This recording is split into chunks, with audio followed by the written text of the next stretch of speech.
Everyone thinks because you're a zombie, you don't know good coffee. Well, they're wrong. There's only one brew that gets my seal of approval. Deadly Grounds coffee is my guilty pleasure. The aroma is so intoxicating. It brings all of my neighbors out of the woodwork. Deadly Grounds coffee. Coffee to die for and zombie approved. It's good to get a little deadly. Use the front door! Oh, they're so disgusting.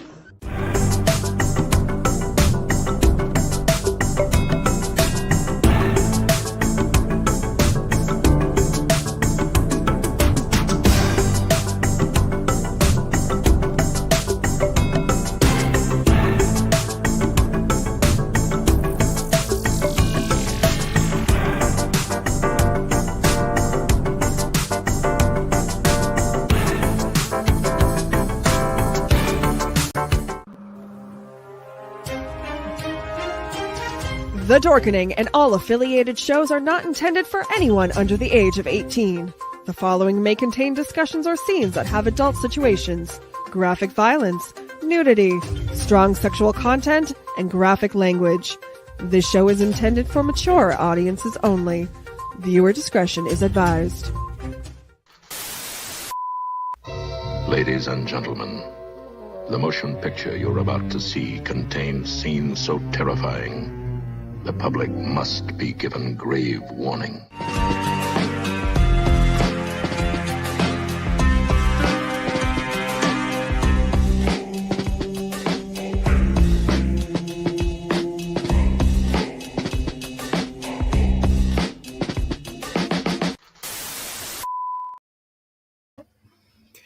Hello and good evening, and welcome everybody to the Bloody Binge Movie Podcast. I am your host, Sewer Dweller. By myself this week. Jen has some other stuff to do, and I'm trying because for some reason it's not. Why will it not let me go live on threes?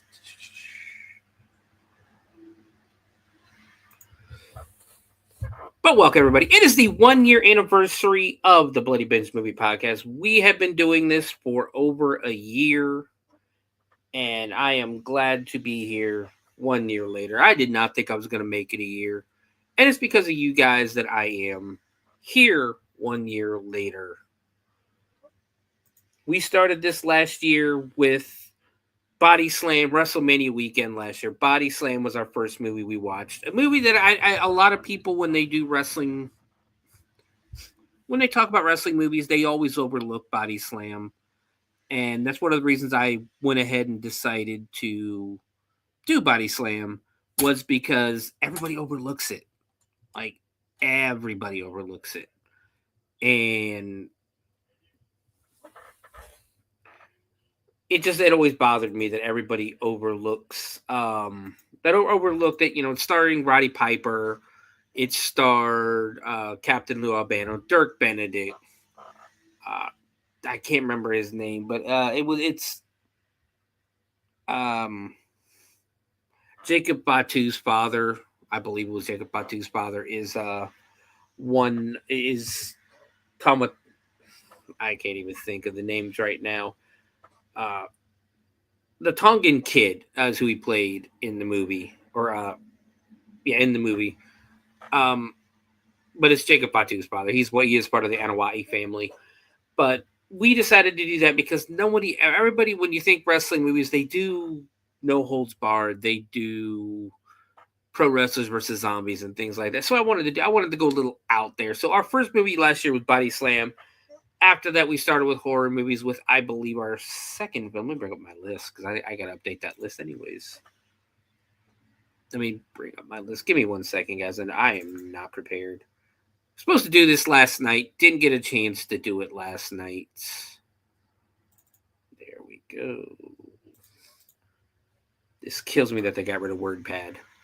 But after that, we did, Baby, and that's what I thought. Babysitter Massacre was our second movie. From there, we went to Rollerblade, Chainsaw Sally, Die Influencers Die, which was one of those movies that really surprised me. But now, we're here 1 year later, and we are going to do a movie that is in my top probably 5 movies. I do absolutely love this movie. We are watching Nothing But Trouble. Give me 1 second. I'm typing something here. And this movie is Dan Akroyd's directorial debut, and actually the only movie that he would have ever this is the one movie that this is the only movie he ever directed. I'm sorry, I'm having a little brain fart here. He's the only movie he's ever directed. Him and his brother directed it. We're talking 90s, and it's a great piece of 90s nostalgia to watch this again. But yeah, him and his brother were co-writers. Dan Akroyd directed and played 2 roles in the movie. So we're going to be watching that in the second half. Of course, I'm trying to get a couple of these fixed if it'll let me, to try to get everybody in. Can we do this while we're live? That is the question. If it doesn't work this time, I don't think it's going to work.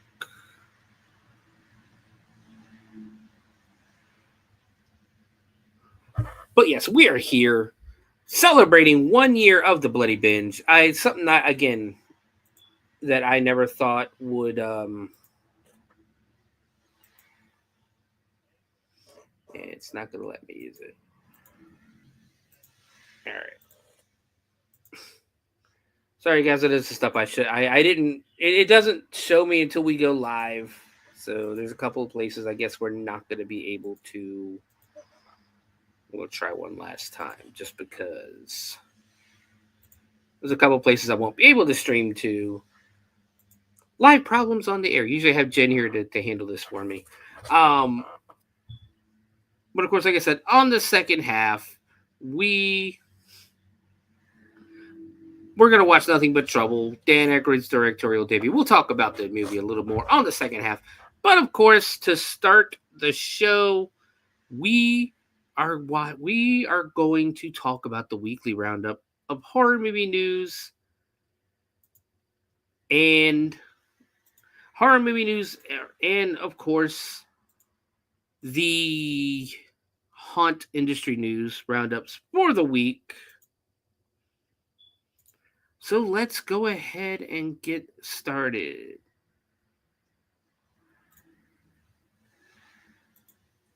Yeah, they're just not going to let me do those 3.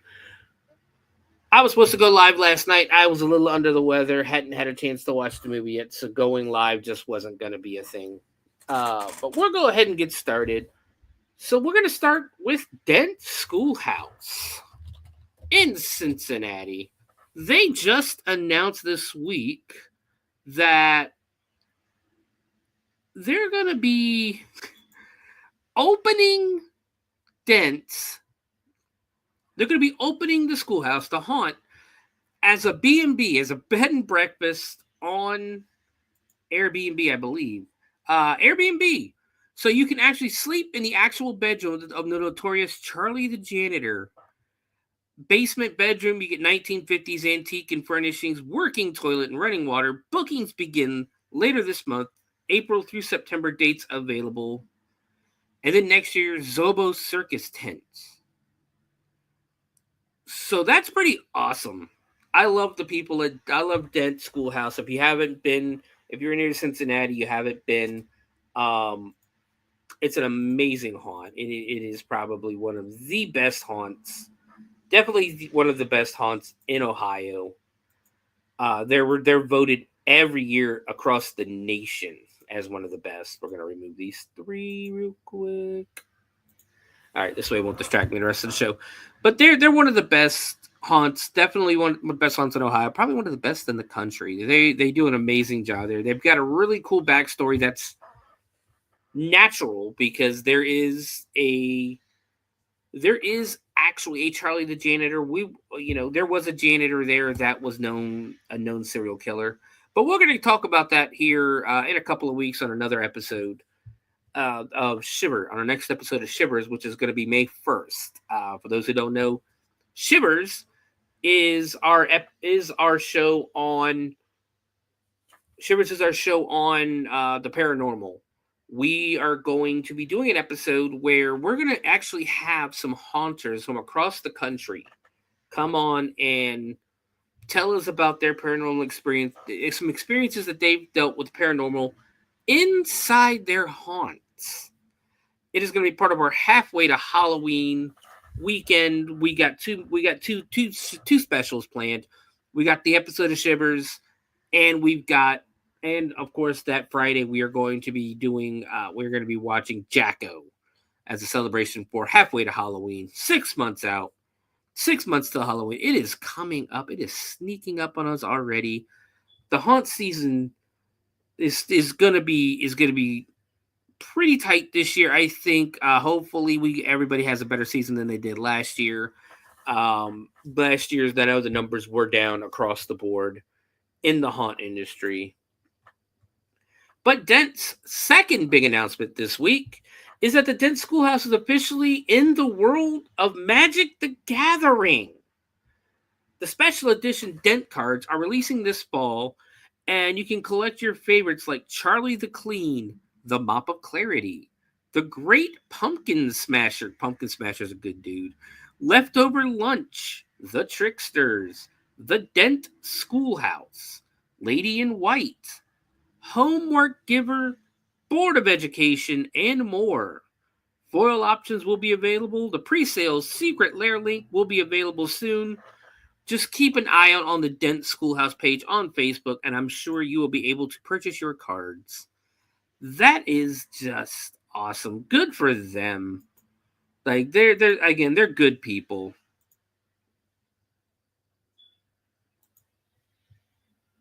They are good people, and they definitely deserve this honor. So definitely go check them out. Check out, if you're playing Magic the Gathering, check out those cards, because that's pretty sweet. That's pretty awesome. But moving on to our next story, which I thought I had up already, and I do not. As you can see, guys, 1 year later, and I'm still not prepared.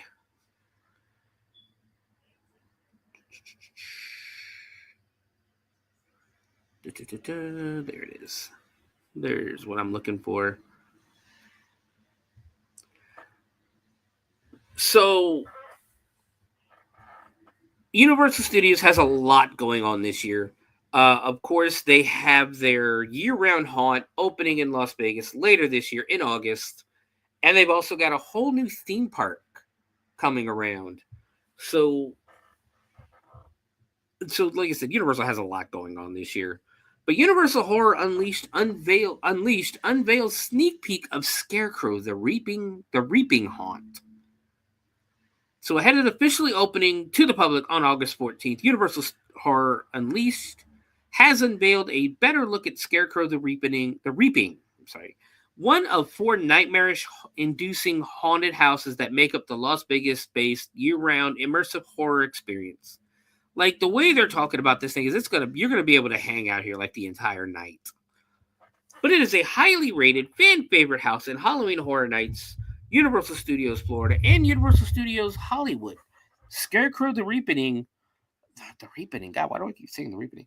Scarecrow the Reaping transports guests back in time to the 1930s, where they'll be haunted by horrifying scarecrows come to life. The other 4 haunts found at Universal Horror Unleashed, located at Area 15 in downtown Las Vegas, are based on the Universal Monsters, Texas Chainsaw Massacre, and The Exorcist Believer. So you're talking like this thing's going to have like 4 haunted houses. There's going to be a bar. There's going to be a restaurant. There's going to be so much to do with this thing. And I'm interested. I'm interested in it because, if you've been paying attention to Las Vegas, they're kind of trying to steer away from that adult only destination vibe. They are trying to get families there, and this is one of the things though that would definitely probably not be for kids. I don't know if it will be for kids or not, but with a bar and all that stuff. But they are trying to transform. I don't even know if they're trying to transform into a kid-friendly destination. I some of the stuff they're doing looks like they are, but at the same time, a lot of stuff is just they're changing a lot of the hotels. They're changing, which kind of makes me sad about the hotels because I like the themed hotels that they had out there, and I think that's part of what made Las Vegas special. I've never been, but there could be other things that make it special. That to me just seems one of the things that it does. But not only that is going on in Universal, but Darkmoor Monster Makeup Experience tickets are on sale. Now you release your inner creature at Universal's Epic Universe. That's the new park that's opening soon with Darkmoor Monster Makeup Experience. Horror fans can enter into Dr. Pretorius's old lab, which has been converted into a parlor. 3 skilled artisans use their talents to experiment on customers and release their inner love of Universal horror monsters, be they werewolves, vampires, or something even more fashionably monstrous. Guests can choose from 2 20-minute experiences: the experiment ticket, makeup only, and the transformation ticket, makeup plus accessories. Tickets are now on sale, starting at $45 for the experiment tickets and $109 for transformation tickets for ages 5 through 9, and $169 for transformation tickets for 10 plus. Epic Universe opens May 22nd. So we're a little over a month away from Epic Universe opening, and I think that's going to be great. That place is going to be cool. One of the first times that the original monsters from Universal Horror are going to be honored and put forward. Put front and center. Like you had a few of them when they did like the Beetlejuice show in Universal. You had a couple. You had Frankenstein, Dracula, and the Bride. But this will be the first time where the monsters are front and center. Now they've done the makeup thing before, and it was always pretty cool. Sorry, trying to fix something, and it's usually pretty cool. But this will be the first time they've done something on this level. So I'm looking forward to seeing. I'll be watching videos. Universal's a little out of my price range right now, and I think it's out of a lot of people's price range right now. So we'll keep an eye. We'll keep an eye on it. We'll look at some videos and we'll give you a review of it. How about that? So moving on, the UF Swamp Haunters invite brave souls to a chilling halfway to Halloween experience. Camp Carnage coming April 18th and 19th to the University of Florida's Norman Field in Gainesville, Florida, nestled on the edge of a charming New England town. It's going to be weird being in New England when you're dealing with that Florida heat. Camp Deer Creek is the place where campfires blaze, lifelong friendships forge, and legends come to life under the moonlight sky. Some say that the ghost stories shared around the campfires of Camp Deer Creek are more than just stories. In these ancient woods, buried secrets and demonic entities are said to roam. Will you be brave enough to face what lurks beneath the pines and survive Camp Carnage? Swamp Haunters is a division of the Gator Theme Park, Engineering, and Design at the University of Florida. So what it looks like is they let the students at the Engineering and Design school at the University of Florida design a haunted house for you guys that you can go through, and it only costs $5. So if you're in Gainesville, Florida, go check that out. Definitely $5 haunt. Yeah, hell yeah, you go check that out.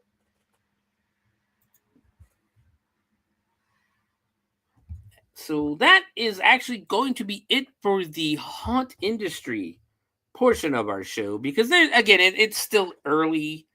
It's still early in the year. Haunts are still they're right now. They're still in the planning phase. They won't really start building until May, June, somewhere around that area. There are also some haunts though that are open and are going to be open for Easter. The Hell's Dungeon here in Dayton, Ohio, will be open April 18th and 19th for, I guess it's technically an Easter show, but at the same time, it's 420 weekend. And if you're in the haunt industry, I promise you, you do celebrate 420 weekend. But take a look at this real quick. Something that Dr. Rasty Slasher put up for the haunts. And our show on the 18th and 19th.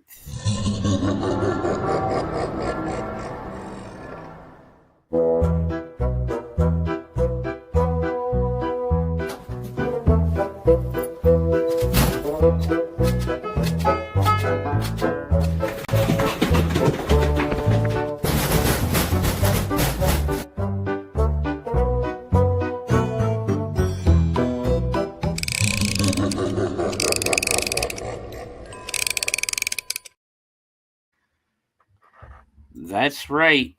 We have 2 new characters coming to the dungeon this month on the 18th and 19th.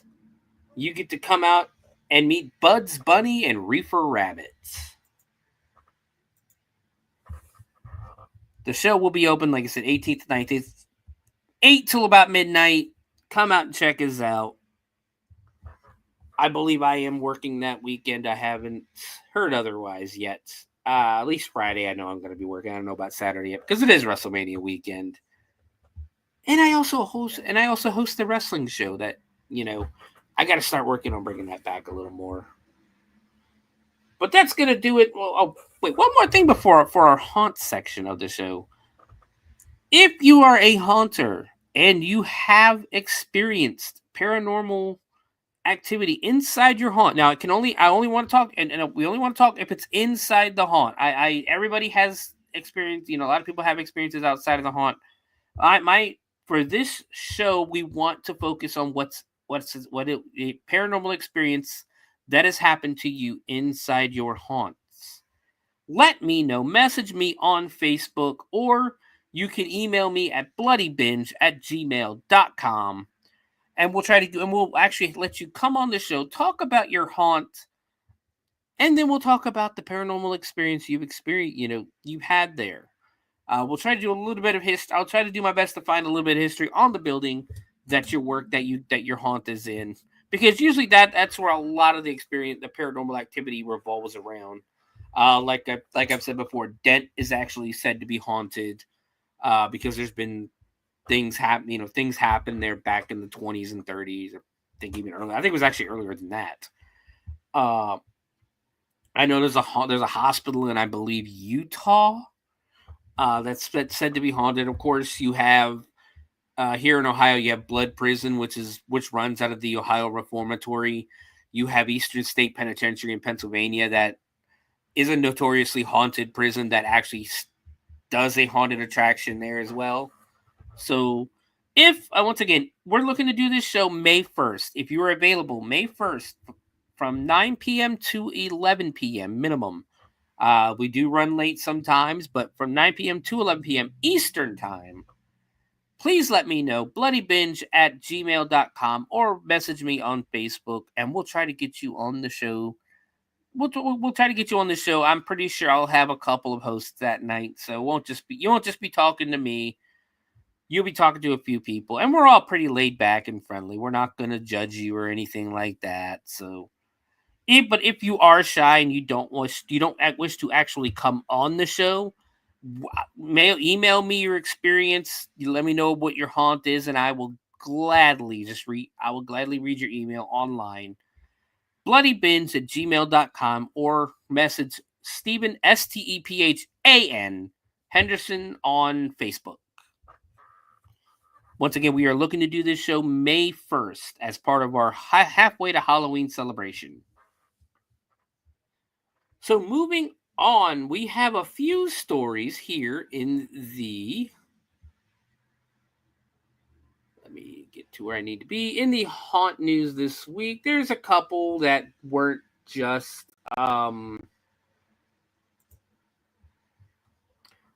trailers or stuff like that, because that's been the problem lately. Is all the news has been trailers coming out. This is our reviews and things like that. I will say though, I did watch the trailer. I guess it's a teaser trailer for the Naked Gun this morning that released with Liam Neeson playing Frank Drebin, and I fucking love it already. It was funny as hell. I didn't realize that Seth MacFarlane was a producer on this, so you know it's going to be funny. And it doesn't look like a remake, so I might actually be on board because it does not look like a remake. Liam Neeson is playing. If you watch the trailer, Liam Neeson is playing Frank Drebin's son, and then his partner is, I guess, the chief's son, and then it goes to O.J. Simpson's picture, Norberg. It goes to Norberg's picture, which of course is O.J. Simpson, and the guy looking at his picture just looks at the camera and goes, nope, nope, not doing it. But it is actually pretty funny. It looks like it's gonna live up. I think it's gonna live up to it, in all honesty.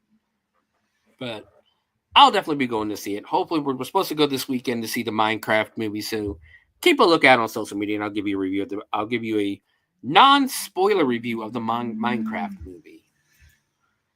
Only because my kid wants to go see it. But let's get started with the horror movie news this week. Again, I'm looking on here in trailer review. But it's, like I said, it's one of the bad things about looking at, bloody, disgusting Fangoria, and that it's a lot of trailers. Like the teaser trailer for Five Nights at Freddy's 2 came out. There's like reviews like, this is our best list of this. So give me a second. Again, a whole year later, and I'm still not completely repaired. And in my defense, I wasn't feeling well last night, so. But we're looking at this. Is there anything that isn't just... Then we talked about this last week, where Danielle Harris and Scout Taylor Compton from Rob Zombie's Halloween, Danielle Harris, of course, from Halloween 4 and 5, are joining forces for like a new show. I think we did talk about that last week, actually. I think I'm missing a page here. I know, don't you guys just love the dead air while I'm trying to get this? Tickets for the 26th annual Blob Fest in Phoenixville, Pennsylvania are now up for grabs. Every year, the historic Colonial Theater on 227 Bridge Street in Phoenixville, Pennsylvania, pays tribute to the horror classic The Blob with Blobfest. The theater, after all, was prominently featured in the classic 1950s movie starring Steve McQueen, and tickets for this year's upcoming 26th annual Blobfest are now officially up for grabs this afternoon. Running July 11th through the 13th, this year's theme is Camp Blobfest, promising an outrageously over-the-top festival experience filled with nostalgia, thrills, and larger-than-life fun. Grab your tickets to the 26th annual Blobfest right now. These events tend to sell out within a few days, so if you're planning to attend, make sure you secure them as soon as possible. The 3-day festival of ghoulishly gooey fun pays homage to the theater's starring role in the 1958 Steve McQueen film The Blob, which we've already talked about. Let me bring up the website so I can tell you what the prices are. Now, this looks like something fun. If you're near Phoenixville, Pennsylvania, it looks like it could be fun. So right now, Friday night run out and stage show. I guess they do the whole thing where you're running out of the theater. You get to be part of that, which was that's one of the biggest parts of the movie. Let's not lie, that is one of the biggest parts is everybody running out. 1903 Cabin stage show and run out starring Aurora Borealis, Beach Creeper, and friends at 7:30. VIP 140, floor 45, balcony 40. The bank lobby mess hall blob ball at 9 p.m. is $25. There is a VIP package that includes the Friday night stage show run out, Saturday tickets for Flash Gordon at 1:30 p.m., The Blob at 4, and Evil Dead at 9. And then Sunday tickets for The Blob at 1:30 p.m., Matt McGinnis's movie riffing melee at 4, Gremlins 2 at 7:30. And then, those are all the movies that are running. So Saturday, you have the 1903 Cabin. There's different lineups for this, by the way. Single film ticket, I'll get this out of the way. Single film ticket pricing, $17 for adults, $15 for military, $13 for members. 35mm and specialty pricing, $20 for adults, $18 for senior students, military veterans and members. So on Saturday, in the 1903 Cabin, The Blob at 11 a.m. and 4 p.m., Flash Gordon at 1:30, The Blob and second run out at 6:30 p.m. on Saturday. This is all Saturday, by the way. And Evil Dead on 35mm at 9 p.m. Evil Dead 2. That'll be awesome. That would be awesome. The White Rabbit Cabin, which looks like it's going to be more family friendly, which I probably run here at 11:30 because Harry and the Hendersons at 11:30 a.m. Harry and the Hendersons is great. I wish this generation. I wish I could show more people this generation Harry and the Hendersons. La Masa Devoradora at 3 p.m. and 8 p.m. I don't know what that is. And Addams Family Values at 5:30. I get, this might be one of them hills I die on, but I like both Addams Family movies. I think Family Values was better. Sunday, you have the 1903 Cabin showing The Blob at 1:30 p.m. and Matt McGinnis's movie riffing melee at 4 p.m. and then Gremlins on 35mm at 7:30 p.m. The White Rabbit Cabin will have short submissions from 1 p.m. to 6 p.m. There's a street fair. There's a Blob Fest. That's their frequently asked questions. The Blob Ball. There's just so much to do here too.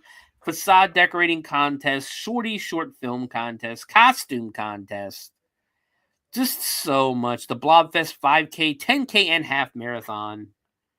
So much to do with this thing. Definitely, again, if you're near Phoenix, but go check that out. I've heard it's a great time. But yes,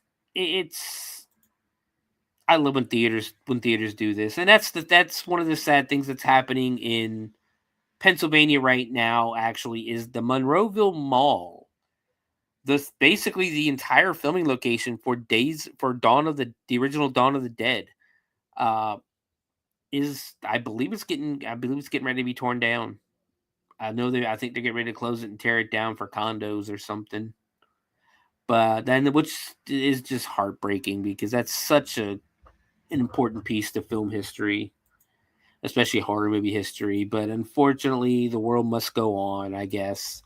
Progress must be made, and malls are dead. I mean, we have a couple of malls here in the Dayton area. We have Dayton Mall and we have the Fairfield Commons. Fairfield Commons stays busy, but it's also got a really pretty awesome arcade inside of it. The only time I ever go to Dayton Mall anymore is if I'm picking up an order from Chick-fil-A, honestly. But Fairfield Commons gets pretty busy. Dayton will get busy like at the holidays, but other than that, no.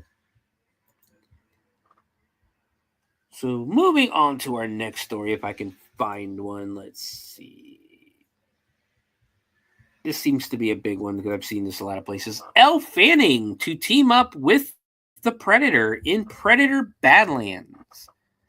The Predator franchise will return to the big screen in November of 2025 with director Dan Trachtenberg's Predator Badlands and Elle Fanning starring. The actor took to CinemaCon this week to debut a trailer per THR, revealing an intriguing new detail about Fanning's role in the film. Elle Fanning will play Tia, a character that doesn't fight against the film's predator, but rather teams up with the alien hunter. Something unprecedented happens in this movie, and my character is not the one being chased, Fanning told CinemaCon's crowd. My character actually teams up with the predator, and you get to see him in a whole new light. That aligns with what Trachtenberg previously said of the upcoming release. The creature is front and center, leading the charge, which that happens a lot in movies where the main creature, the main monster of the movie is put in the background. Like, if you guys remember Hellraiser, the first Hellraiser, Pinhead's in the movie, 5 minutes? 6 minutes most? I think I remember seeing a Doug Bradley talk, and he was like, I think it was officially like 7 minutes and 40 some seconds or 50 some seconds, something like that. And the whole movie's about Pinhead, and Pinhead's not even in the movie. But that happens a lot, like especially in the first one, you know. But yeah, so it looks like either the Predator's going to be a good guy or Elle Fanning is going to be a bad guy in the movie. So yeah, I'm not seeing anything else really on here that isn't lists or trailers or anything like that. So let's go ahead. I'll tell you what, let's go ahead and do a couple of weird news, or make that paranormal news. I got coast to coast up because there's a couple of weird stories on here. We'll talk about that real quick. Then we'll take our break. So, in case for those of you new to this show, Jen and I have started something where it is called the Put It the Fuck Back Story of the Week. This is where archaeologists are digging stuff up, mummies, ancient cities, books, things like that, and they're fucking around with them, when in reality, you need to be putting that shit back. The world is a crazy place right now, and the last thing we need is some asshole opening a mummy's tomb and releasing a curse. So in this week's Put It the Fuck Back, unknown Egyptian pharaoh's tomb uncovered in Abydos. Archaeologists have unearthed a second intermediate period royal tomb, circa 1640 to 1540 BCE. So you're talking almost 5,000 years ago. Maybe a little less, maybe like 3,000 to 4,000 years ago. Still a long time ago. In the Mount Anubis necropolis of Abydos in Egypt, the discovery by an Egyptian-American team directed by Professor Joseph Wegner of the University of Pennsylvania is an advancement in studies on the so-called Abydos dynasty. However, though, the design and inscriptions on the tomb indicate that it must have belonged to a king from this period. The king's name is unknown because of damage inflicted by ancient robbers. The tomb, buried about 23 feet, 7 meters beneath the earth, is a limestone burial chamber with mud brick vault linings. The structure originally stood about 16 feet, 5 meters high, and is larger than the other tombs from this period. The entrance inscriptions depict the goddesses Isis and Nephthys, who were normally associated with the funerary rites, but the hieroglyphic inscriptions that originally bore the king's name have been damaged and identification is difficult. One of the less documented periods of Egyptian history is the Abydos dynasty, or Abydos dynasty. I know I'm probably not saying that correctly at all. I apologize. The ruling power of Upper Egypt when the Hyksos controlled the north.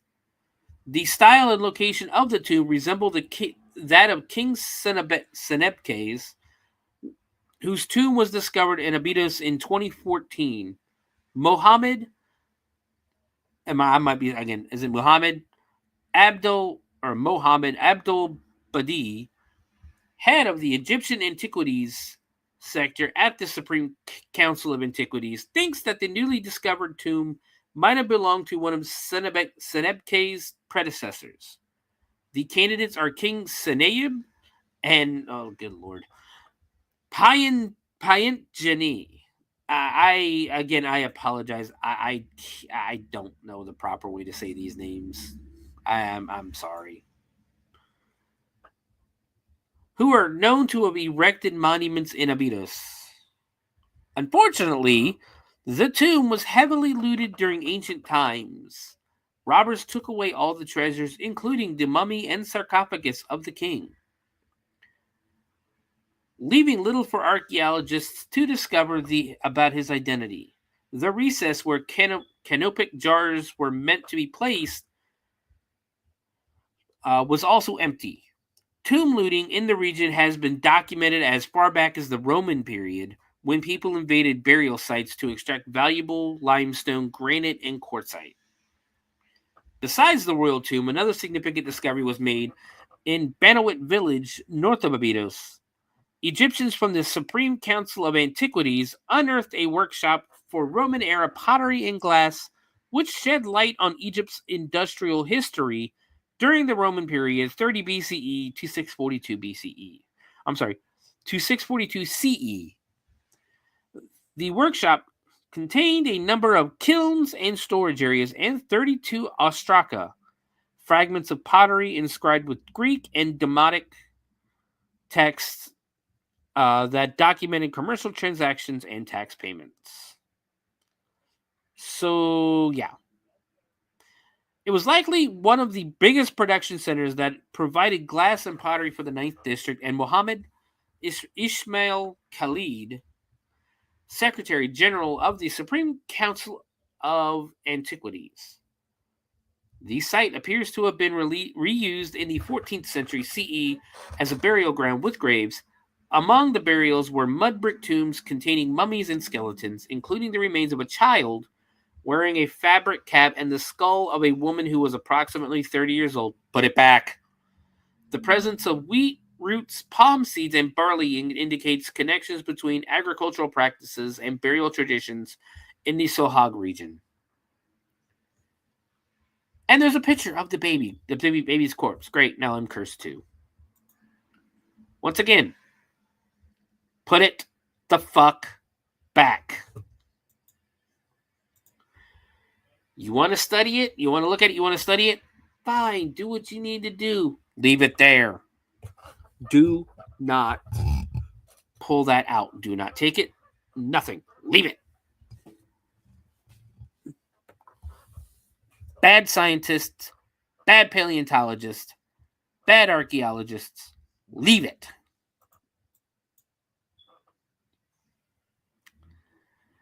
Moving on to our next story. I want to see, because this is a short story, but I want to see if there's a longer version of this story, because this one seems funny.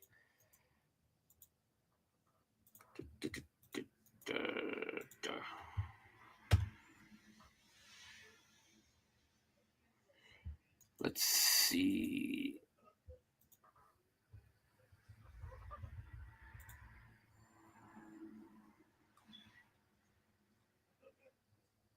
Nope. There is not a longer version of this. So from the Coast to Coast AM website, this is going to get you. Ghost hunt dispute sparks gunfire exchange in West Virginia. In a wild story out of West Virginia, a ghost hunter found himself exchanging gunfire with a homeowner in the neighborhood where he was conducting a paranormal investigation. The strange case which came to light over the weekend reportedly began late last night. This is a longer, hold on, I might have found a longer version of it. Maybe not. Reportedly began late last month as Fred Shrewsbury was searching for spirits in the community of Amigo. While exploring a remote neighborhood looking for ghosts, the paranormal investigator nearly became one himself when he crossed paths with an angry resident Cord Sargent. While it is uncertain what specifically caused the strife, it was significant enough that the homeowner fired off a warning shot with his rifle, which prompted the paranormal investigator to flee the scene. However, he wasn't quite ready to give up the ghost hunt. Undeterred by the unsettling incident, Shrewsbury revisited the location a few days later, along with 3 children of unspecific ages. Following another ghost hunt in the neighborhood, the group set about leaving the area when Sargent shot at their car. Rather than making a hasty getaway, though, with the safety of his kids in mind, Shrewsbury instead opted to grab his own gun, exit the vehicle, and fire several shots at his new rival's house. In response, Sargent squeezed off a few more rounds, including 2 that hit the car containing the juvenile ghost hunters, who one imagines were terrified by what was unfolding around them. Police are said to be investigating the strange shootout and though no charges have been filed in the case.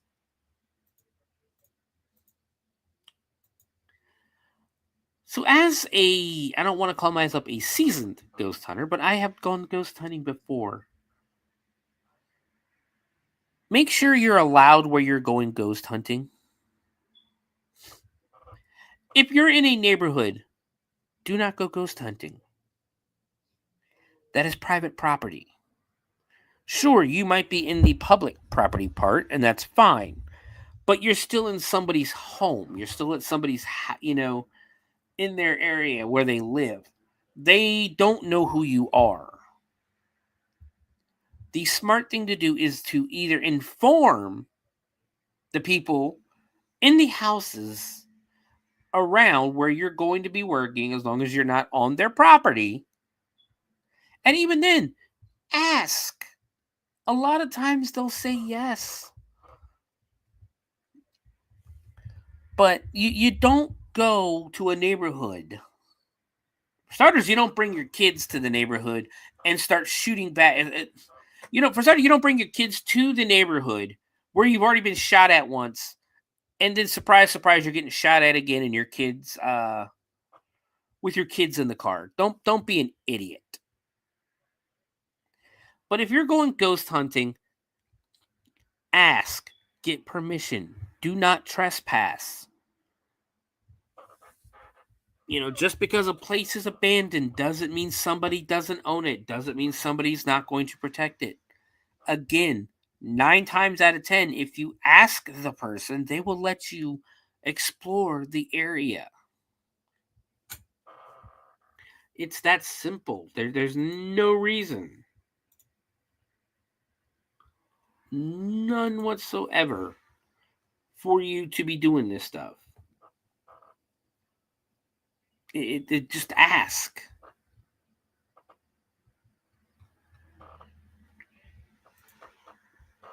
So I just wanted to get that story out there for you because I thought it was pretty funny. But we're going to take our break here soon. When we come back, we're going to be talking about Nothing But Trouble. It is our 1-year anniversary show. I hope everyone has enjoyed the past year, even a little bit. A little bit, however you want. I just hope I hope I brought some kind of enjoyment to people in this past year with the movies that I've picked. Hopefully I've entertained and informed you on certain movies, because that's the whole point of my show, is to bring movies to people that normally wouldn't watch movies. And I've done it to myself a couple of times. Our 3rd episode was Rollerblade. Let me bring this back up.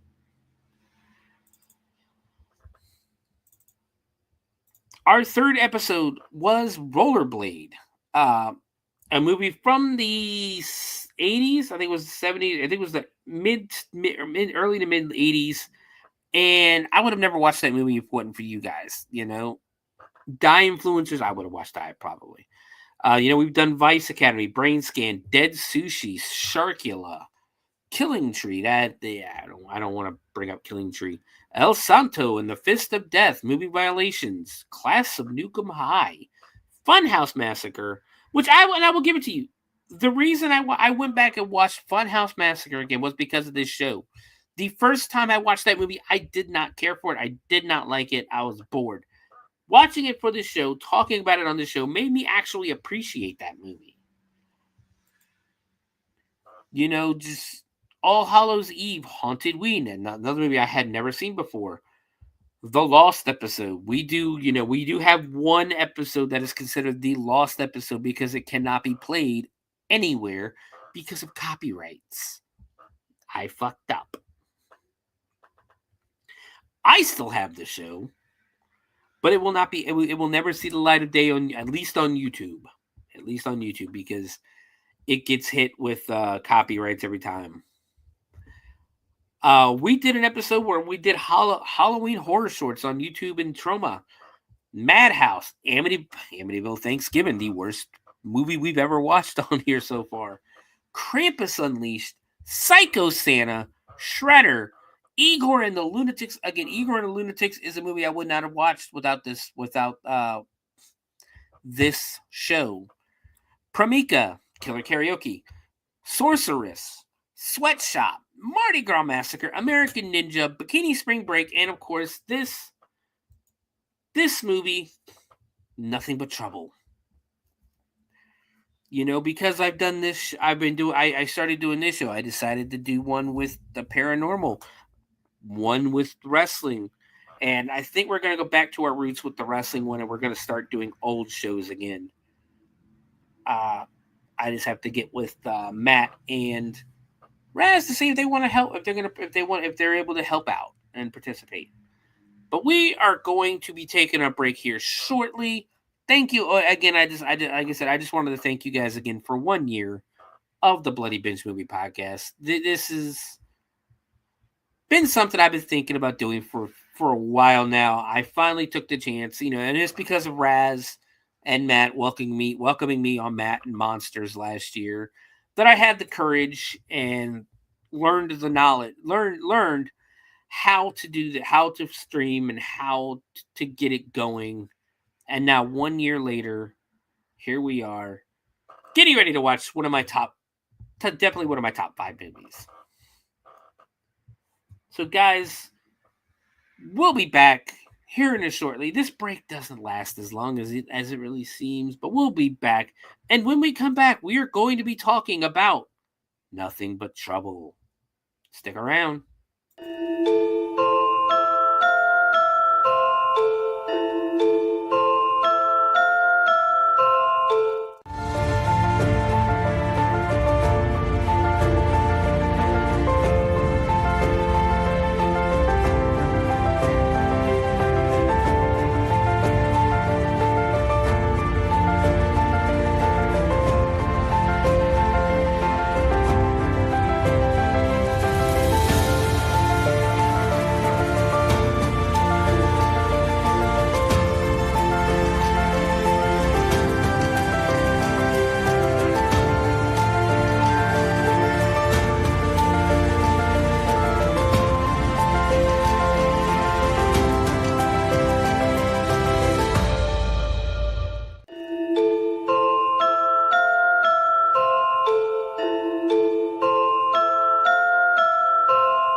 Greetings and shabibans. We are the Retro Reductibus Cephala Podcast, a long-form bi-weekly show that celebrates all the things that made growing up awesome. Yeah, that sounds good, but I don't know what all those words mean. I think what Parasite Steve's trying to say is that on Retro Reductibus, we explore a range of retro goodness, from toys, video games, and movies, to cartoons, and even snacks and school lunches. And we do it all with a positive spin, a slew of killer guests, and some very adult language. And you know what else is cool? No. This crazy show is part of the Your King Podcast Network with new episodes every Tentacle Tuesday. What's that? And if waiting 2 weeks for a new episode gives you a sad, know that we drop bonus episodes all the time, like the off-format Crow's Nest and an interview series we call The Brig.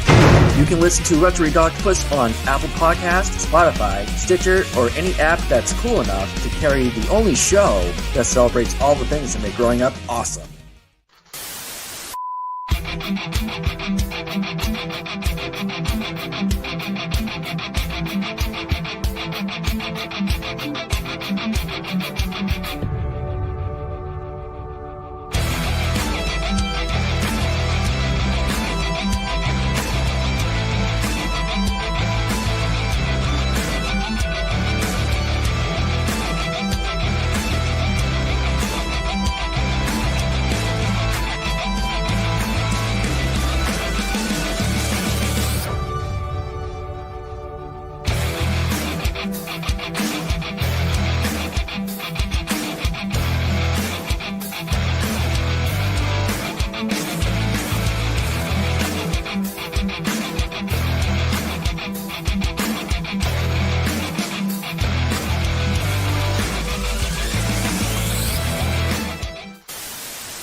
And we're back.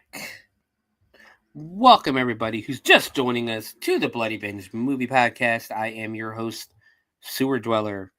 And like I said before, it is our 1 year anniversary, and we are watching one of my top 5 movies of all time, Nothing But Trouble, starring Dan Akroyd, John Candy, Chevy Chase, Demi Moore, and a host of others. Daniel Baldwin makes a, I don't think I'm hitting, sorry if I hit anything. Daniel Baldwin makes a cameo in it. Valerie Bromfield. Well, let's go ahead and explore the cast real quick before we get into the movie. The movie was...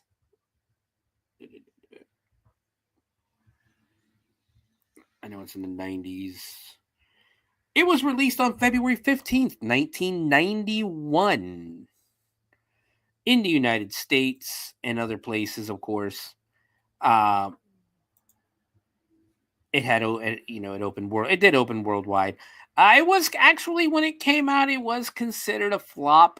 Well, it was a flop because it didn't even make half of its money back in the theaters. But it's gone on to become it's going to become a cult classic, in all honesty. A lot of people love this movie. But of course, let's go ahead and introduce the cast. First, we have Chris Thorne, who was played by the incomparable Chevy Chase. If you don't know who Chevy Chase is, you haven't lived. But let me get all the way down here. I have seen so many of this man's movies, and he is actually in one of my favorite Christmas movies of all time.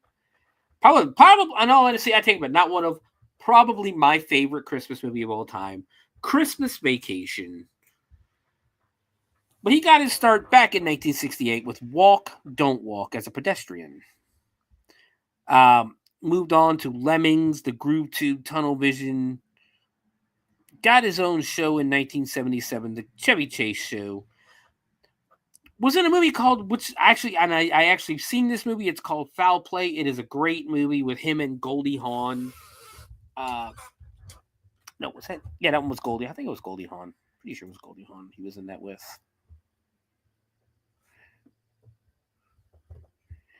Yes, him and Goldie Hawn, Burgess Meredith. Him and Goldie Hawn did a lot together. Oh Heavenly Dog, and finally, I think what I would call his breakout role, Ty Webb in Caddyshack. From there, he went on to just a bunch of other movies. He once he did Caddyshack in 1980, it would take 3 years before he would do National Lampoon's Vacation, which would earn him the iconic role of Clark Griswold. From there, he went on Deal of the Century, Fletch. In 1985, he did National Lampoon's European Vacation. And with Spies Like Us, Three Amigos, Funny Farm, Caddyshack 2, National Lampoon's Christmas Vacation, The Earth Day Special, LA Story, and he did this in 1991 and went on to Memoirs of an Invisible Man, Last Action Hero as himself, Cops and Robertsons, which is another one that was actually pretty good, pretty funny. Vegas Vacation, Dirty Work, Snow Day, Orange County, Bad Meat. I mean, he's done so much out there that it's hard to go through everything he's done. But it's Chevy Chase, and again, if you haven't watched the Chevy Chase movie, you haven't lived. We move on to Dan Akroyd, who played 2 characters in this movie, but I think he only gets credit for one. He plays Judge Alvin J.P. Valkenheiser. He also, of course, is the writer and director of the movie, along with his brother Peter Akroyd, who also helped write the movie, but he is the sole director of this movie. Dan Akroyd, I mean, again, if you don't know who Dan Akroyd is, just go back and watch an 80s movie. That's the best I can tell you. But Dan Akroyd, just so much. Got his start in 1974 with a movie called Gift of Winter. Love at First Sight. So many comedies. The Blues Brothers, of course, is where he became most well known. He was on Saturday Night Live for a little bit there, I believe. But the Blues Brothers is where he was well known as Elwood Blues. That would be his iconic role back in 1980. Dr. Detroit, actually a very funny movie. Another movie that is kind of a cult classic, Trading Places. He plays Lewis Winthorpe III with Eddie Murphy. Great Christmas, Thanksgiving, New Year's movie. You have the Coneheads, Indiana Jones and the Temple of Doom, Ghostbusters, of course, where he plays Dr. Raymond Stantz in every one of the Ghostbusters movies. Into the Night, Dragnets with him and Tom Cruise, The Couch Trip, She's Having a Baby, The Great Outdoors, like one of my favorites. Caddyshack 2, he plays Captain Tom Everett. Another one that falls off the radar a little bit for a lot of people, My Stepmother is an Alien. He basically plays the father who marries Daryl Hannah's character, who is actually an alien. Ghostbusters 2 in 1989. Driving Miss Daisy. I think a lot of people forget that he's in Driving Miss Daisy as as Daisy's son. Loose Cannons, Masters of Menace, Nothing But Trouble, an episode of Tales from the Crypt, My Girl, just so much. Coneheads the movie, Beldar, My Girl 2, Exit to Eden, Tommy Boy. He plays a bit part in Tommy Boy. He plays Zelensky. Casper, he has a cameo in Casper. Canadian Bacon, which is so sad. That would be John Candy's final movie back in 95. Sergeant Bilko, Getting Away with Murder, Celtic Pride, I'm sorry. My Fellow Americans was another great movie he was in. And just from there, Blues Brothers 2000, Normal, Ohio, he did an episode. Pearl Harbor. Christmas with the Cranks was actually a really good one, too. No, that's one of the movies I make sure to watch every year. And, yeah, Yogi, he was the voice of Yogi Bear in the Yogi Bear movie they just did a few years ago. He was in The Campaign. Dan Akroyd. Everybody knows Dan Akroyd.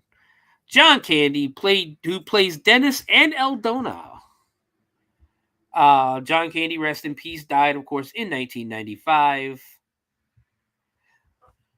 Just another legendary career. And I take it back. Dan Akroyd was not on Saturday Night Live. I thought he was. But Daniker had a legendary career. Tunnel Vision, The Clown Murders, Finding the Lady. SCTV, I think, is where he got his roots in. Stripes, he plays Ox. Heavy Metal, Saturday Night. Oh, he was on one episode of Saturday Night Live.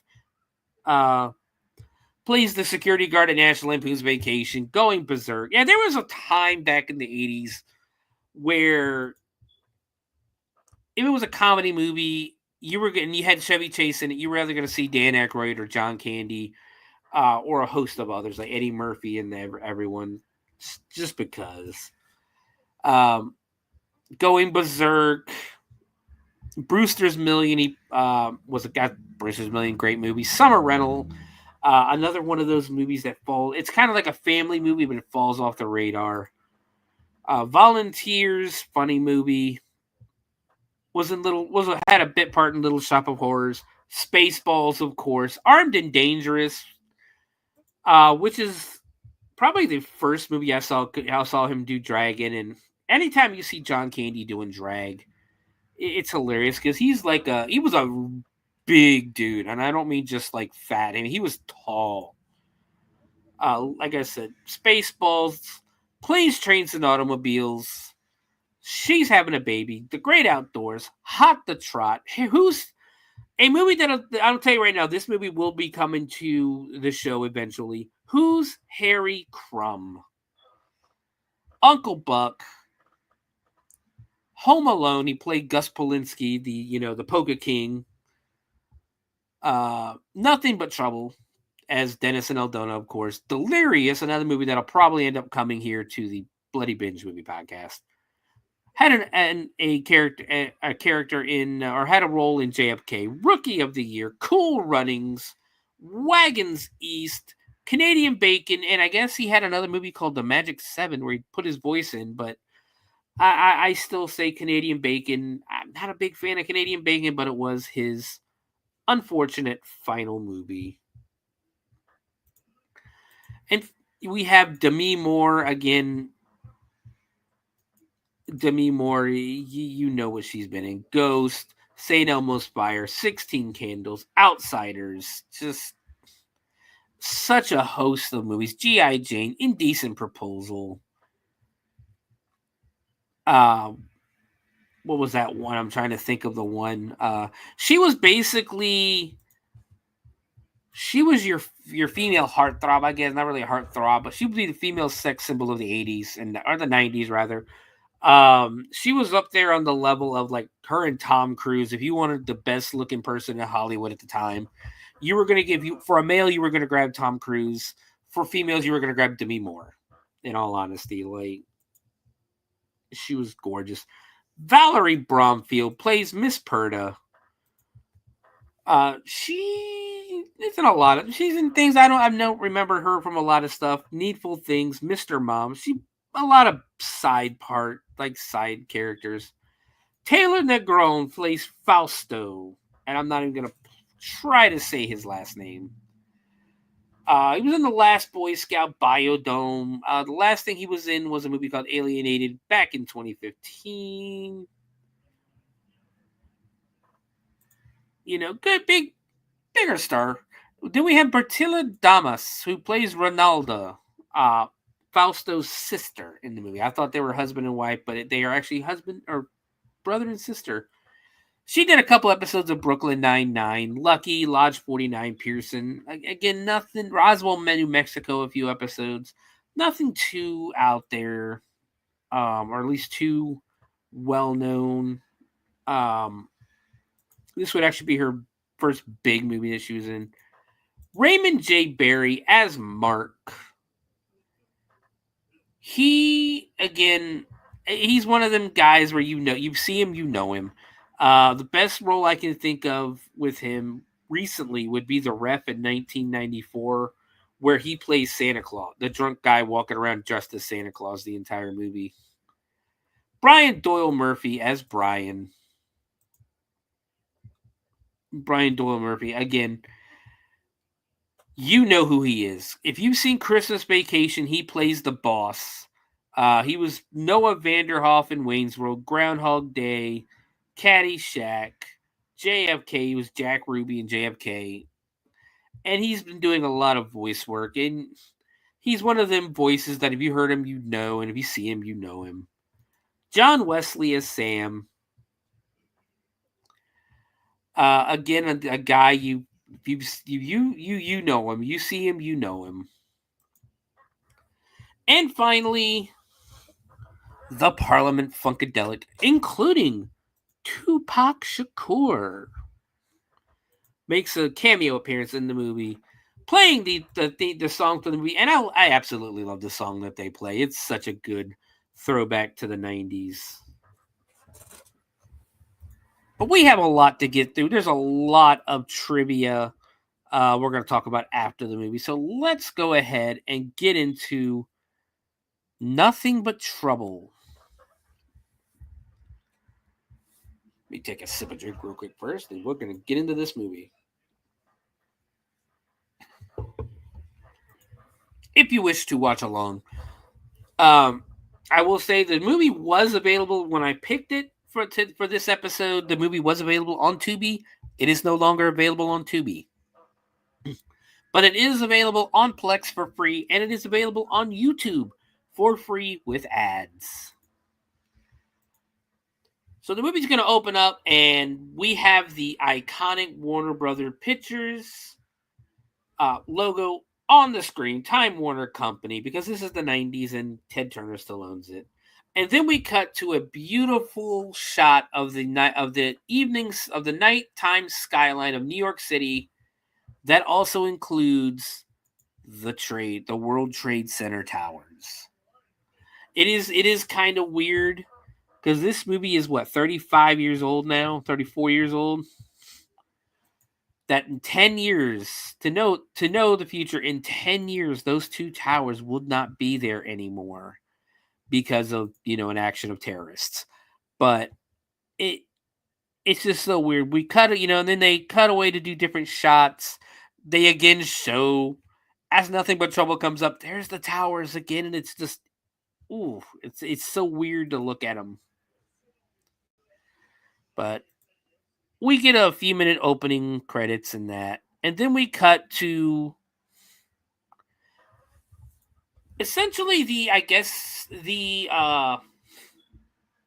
driveway of an apartment building where a bunch of limos and people are getting out, walking inside. There's a guy in a van delivering a bunch of liquor. This is the first time we get to see Fausto and his sister. I got to bring that back up so I remember the names. Hold on. I'm not good remembering certain names. There we go. I'm not the best at remembering names. Sorry. But we have Fausto and Ronaldo.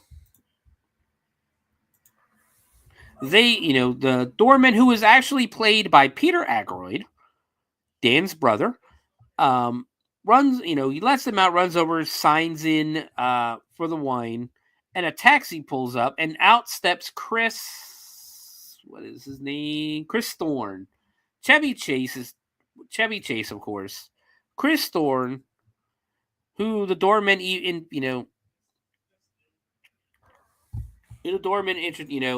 welcomes home. He makes a comment that the one-eyed Russian immigrant went 115 blocks in 15 minutes. And then it's a record. Peter Akroyd, or Chris asks, who's having a party, and the doorman says, well, you are. And Chris just looks and goes, oh, well, am I having a good time? Well, my Manhattan Fine Wines just delivered 6 cases of Salon Limousine. And apparently it was very expensive. And Chris asked what he paid for it. The doorman goes, who cares? What do you care? You got plenty of money. So needless to say, Chris is rich. The doorman thanks him for a tip on a stock that he bought last week, and it was up 5 points. He tells him to sell it. He's walking, and there's just random people standing around in tuxedos and dresses. And he's just entering the building. He walks up to the elevator where Fausto and Ronaldo are waiting for him and try to get him, they want him to go get in the elevator with them, and he tells them, no, don't worry, I got a cigar now, I'll be up in a minute, I'll take the next one. While he's waiting, we get introduced to Miss Demi Moore, looking fantastic as always, playing Diane Lightson. She is a lawyer, and she has 2 dogs with her, and the dogs start kind of humping Chris's legs. They get in the elevator, and almost immediately, Diane starts crying. Chevy Chase, was trying to talk to her, and Diane just starts crying. Chris offers her his handkerchief so she can wipe away the tears. And the whole time, it's almost like he's trying to hit on her and that, but he does tell her that that there are some people throwing a party at his apartment, and that she's invited to come up and have a drink, and she pretty much accepts. But then she sees something in his hands that says Howard Sunt's Syndication's new venture offering, Pocono Lakes Sanctuary or Sanitary Landfill. And this pisses her off. She shoves the espresso machine that she's holding in her hands into his arms, grabs the folder, and walks away cussing at this folder. She seems to know something about it. He tells her that he's in the penthouse and thanks her for the espresso machine and the bag of shit, because she did have a bag of the dog shit with her. We cut in to her apartment. The dogs run loose, and she goes and picks up the phone to call, I guess, Mr. Suntz. She doesn't get Suntz, but she starts asking the secretary, essentially, who she's talking to, her his assistant, what's going on with the sanitary deal and in the landfill deal. And she's, telling her that she's only his goddamn lawyer, and he needs to be talking to her about it first before he does something like this.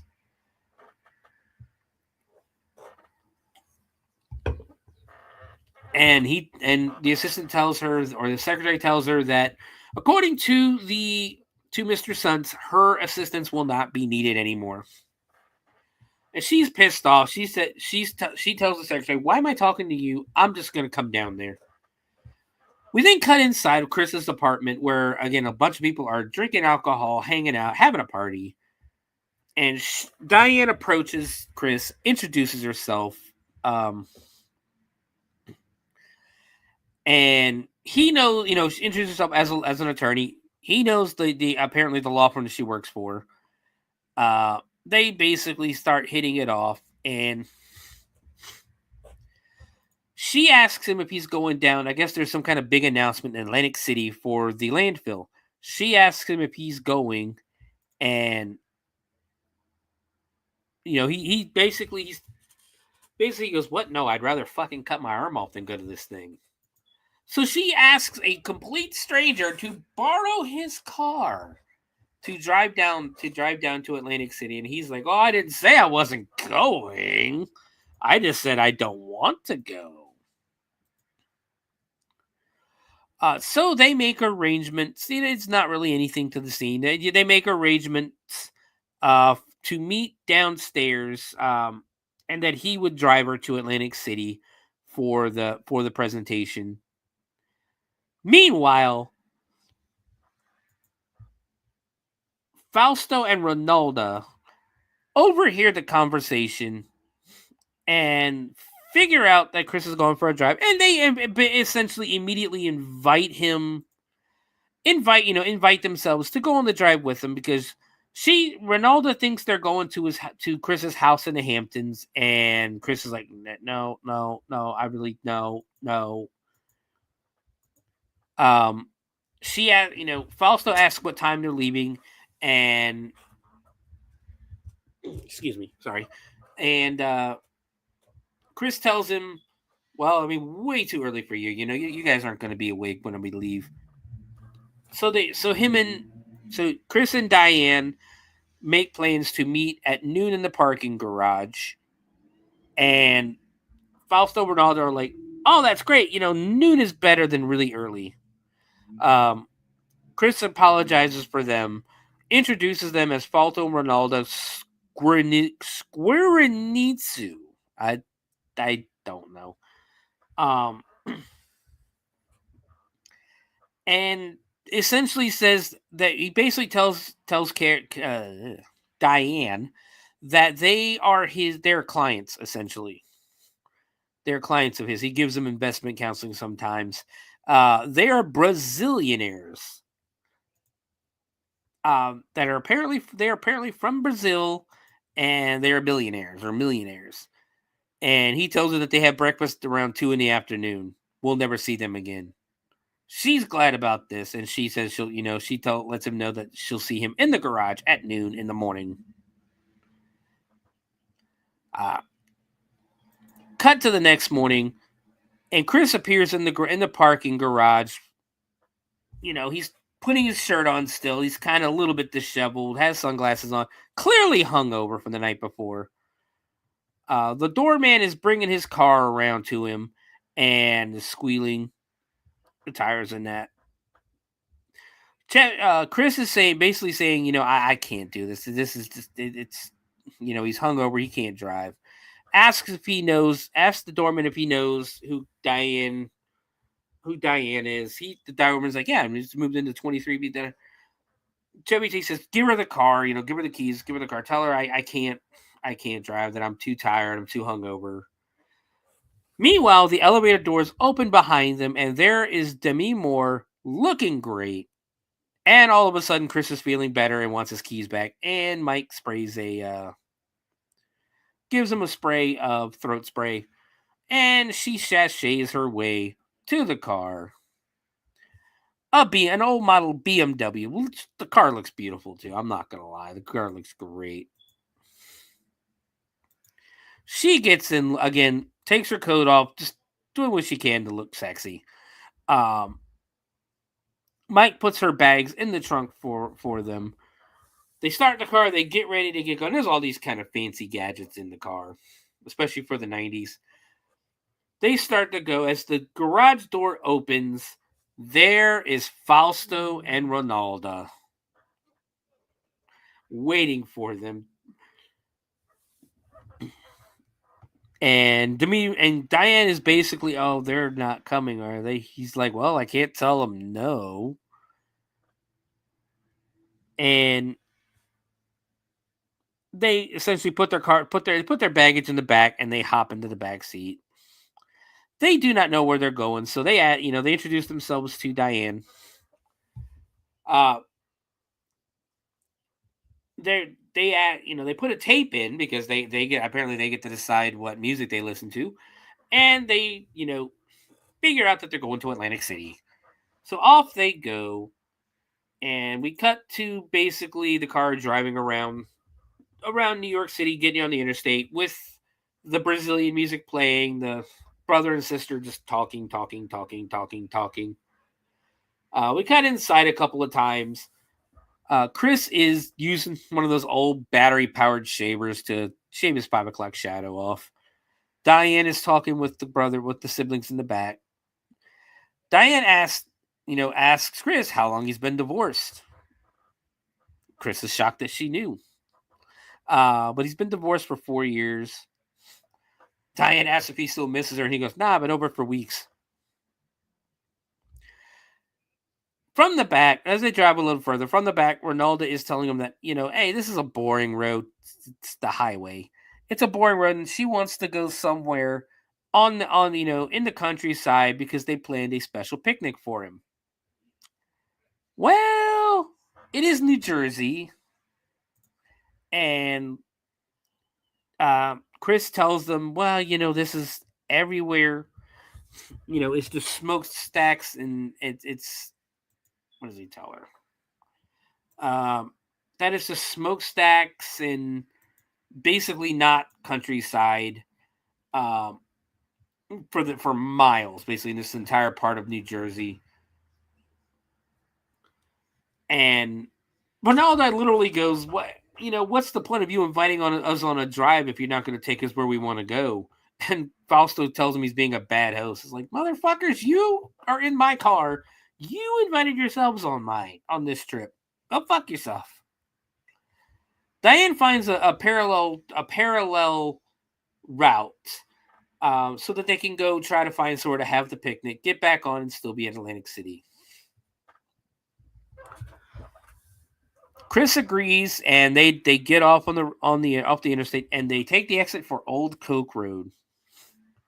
All we see is Chris driving through, again, just old coal mines and things like that, in just a very way out of the way city. They enter a village. It is the village of Valkenvania. And as they enter, there's a billboard with a one car crashed into another, and it says he should have obeyed the law. Drive safely, slow down. And it's a cop holding a baby with 4 people covered in rags. But they're driving through the village, and it's almost like an old west town. There's smoke in places. It's old, broken down cars, 2-lane road, and they drive by this family that looks straight out of West Virginia. It's 4 guys, really, probably just people they had on set that they dirtied up a little bit and made look white trashy, I guess you could say. And one of them is holding a baby and a dog.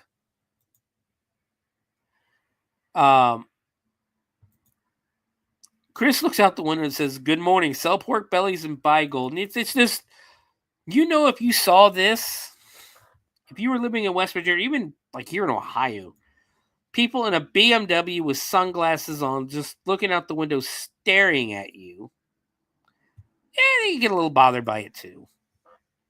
Tells them to sell pork bellies, buy gold. Almost hits the smokestack that's in the middle of the fucking street. And they're still driving. They're talking about how much the town stinks and that. As they're driving, they run a stop sign. Almost immediately, a police car pulls out behind them. It is village police.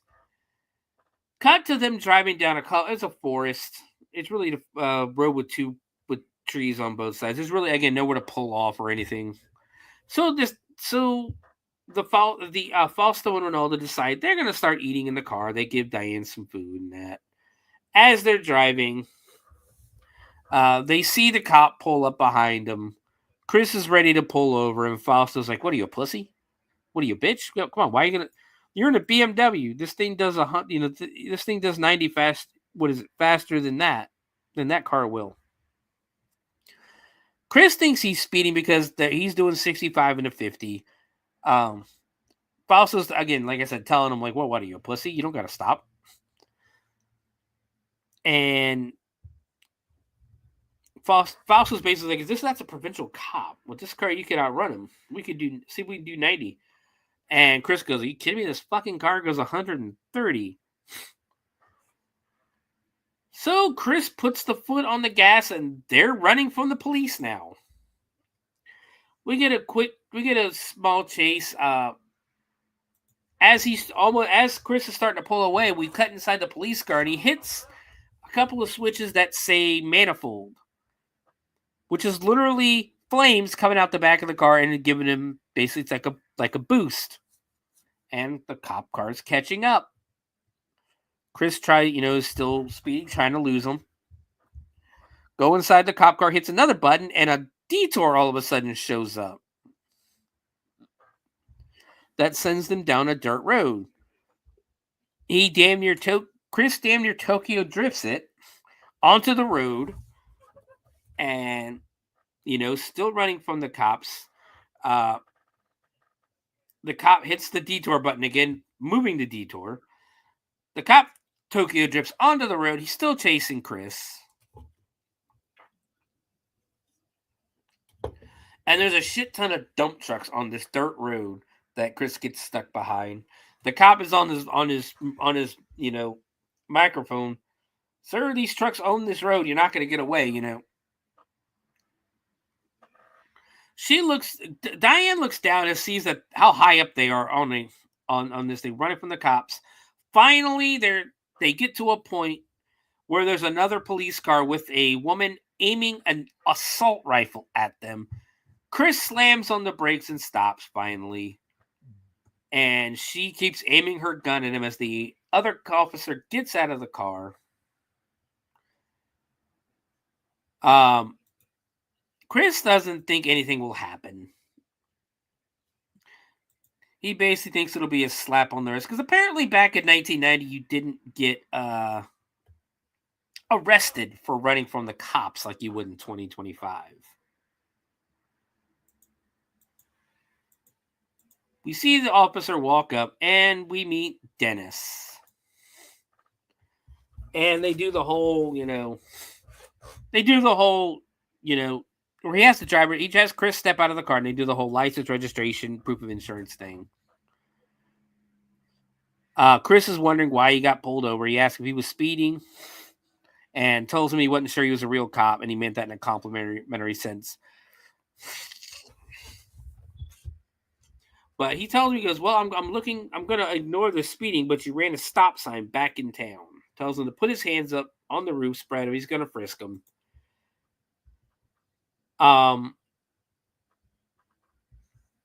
Chris hands him all the stuff he needs.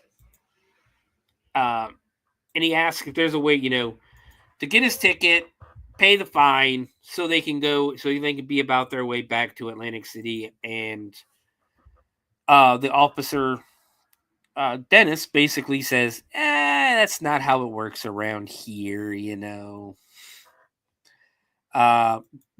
has to follow them to see the Reeve, who is the village justice of the peace. So they're not allowed to leave until they see the judge. As they're driving, they start following the cop. As they're driving, there's a beeping in the car because there's no service to any of his fancy gadgets.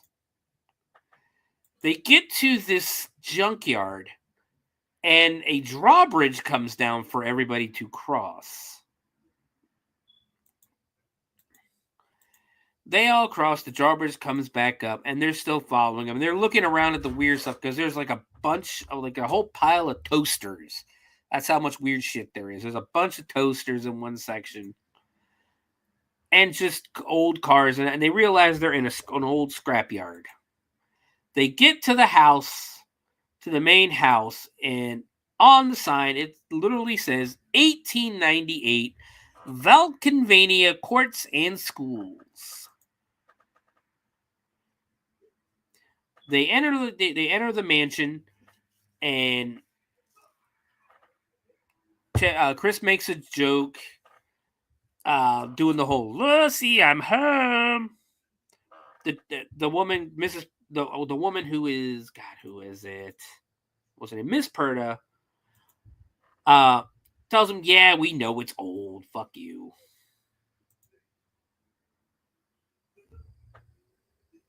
And a side door opens and they walk in. Dennis tells them to go stand up by the rail, to stand close to the rail. And he introduces, says the court is in order. The Honorable Reeve Alvin Velkenheiser presiding. Pushes a button and the wall lifts up. You have the desk in front of him.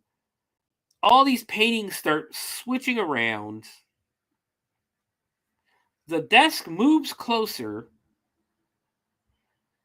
and all of a sudden, you see this chair with a guy in it raise up behind a set of books. You can't really get a good look at the person.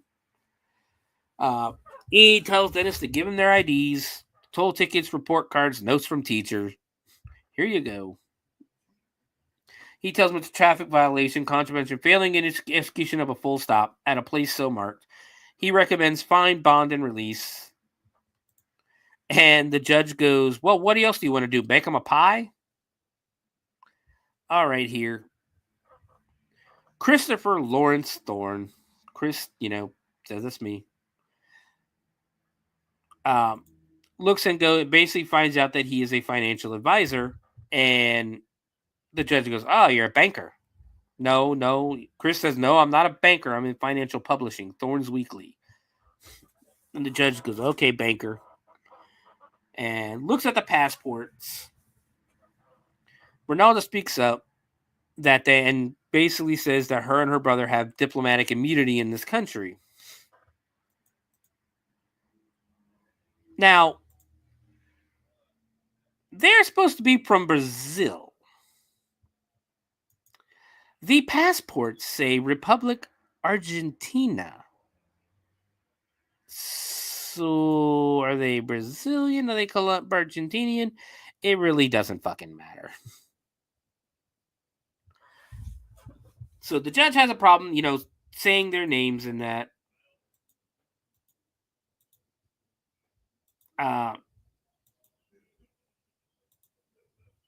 He has a problem saying their names. He calls them friends of the bride. He calls them friends of the bride. Chevy Chase makes a joke going, yeah, we want to get married.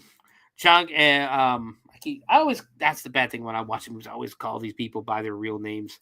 Chris says they're getting married. Dennis says, no, sir, no wedding, moving violation, failure to stop. The judge says, let's be quiet, or Diane says, let's be quiet, and we'll be on our way. And the judge goes, I'll let you on your way. When the cat's eyes will spin, the judge stands up angry. Now listen.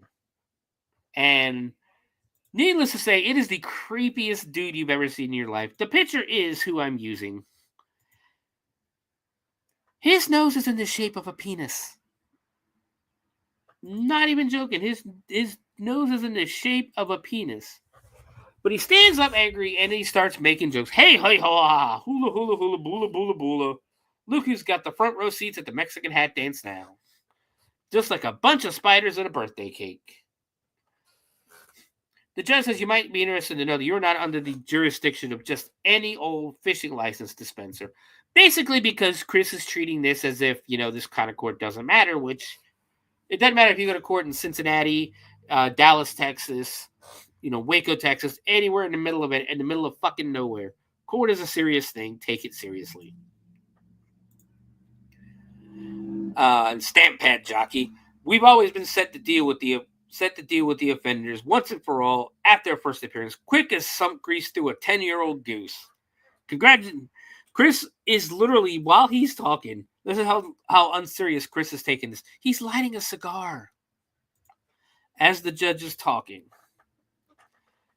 The judge yells at him to put out that hot dog rocket. Diane takes it out of his hand and slams it on the ground. And slams it on the ground and basically puts the cigar out. Diane's pissed. The judge says in 1796, my forefathers established this seat, and after the tenets of the old Shire Charter. Diane is amused that it's still the Shire Charter because apparently that is pre-Magna Carta. Serfdom and fiefdom and stuff. Very good, young lady, the judge is telling, and you and I ought to spend a little more time together. And Diane lies and says she'd like that. And he goes and tells about his history. And he tells them that he'll tell them stories about how he fought the Germans in World War I later. And Chris gets mad and goes, later? Wait, what do you mean later? It's a running the stop sign ticket. And he asks, what is this shit? Miss Perna yells at him for cussing in court. And Chris says, we don't want to hear the story of your life. We just want to pay and get the hell out. Diane is apologizing to the judge because she knows that, you're fucking up. He holds them over for further appearance to be held tomorrow afternoon at 4 p.m. They will be confined until then. The judge says, good night, Irene, pulls a lever, and they go flying down to the basement, landing in a pile of squeaky toys.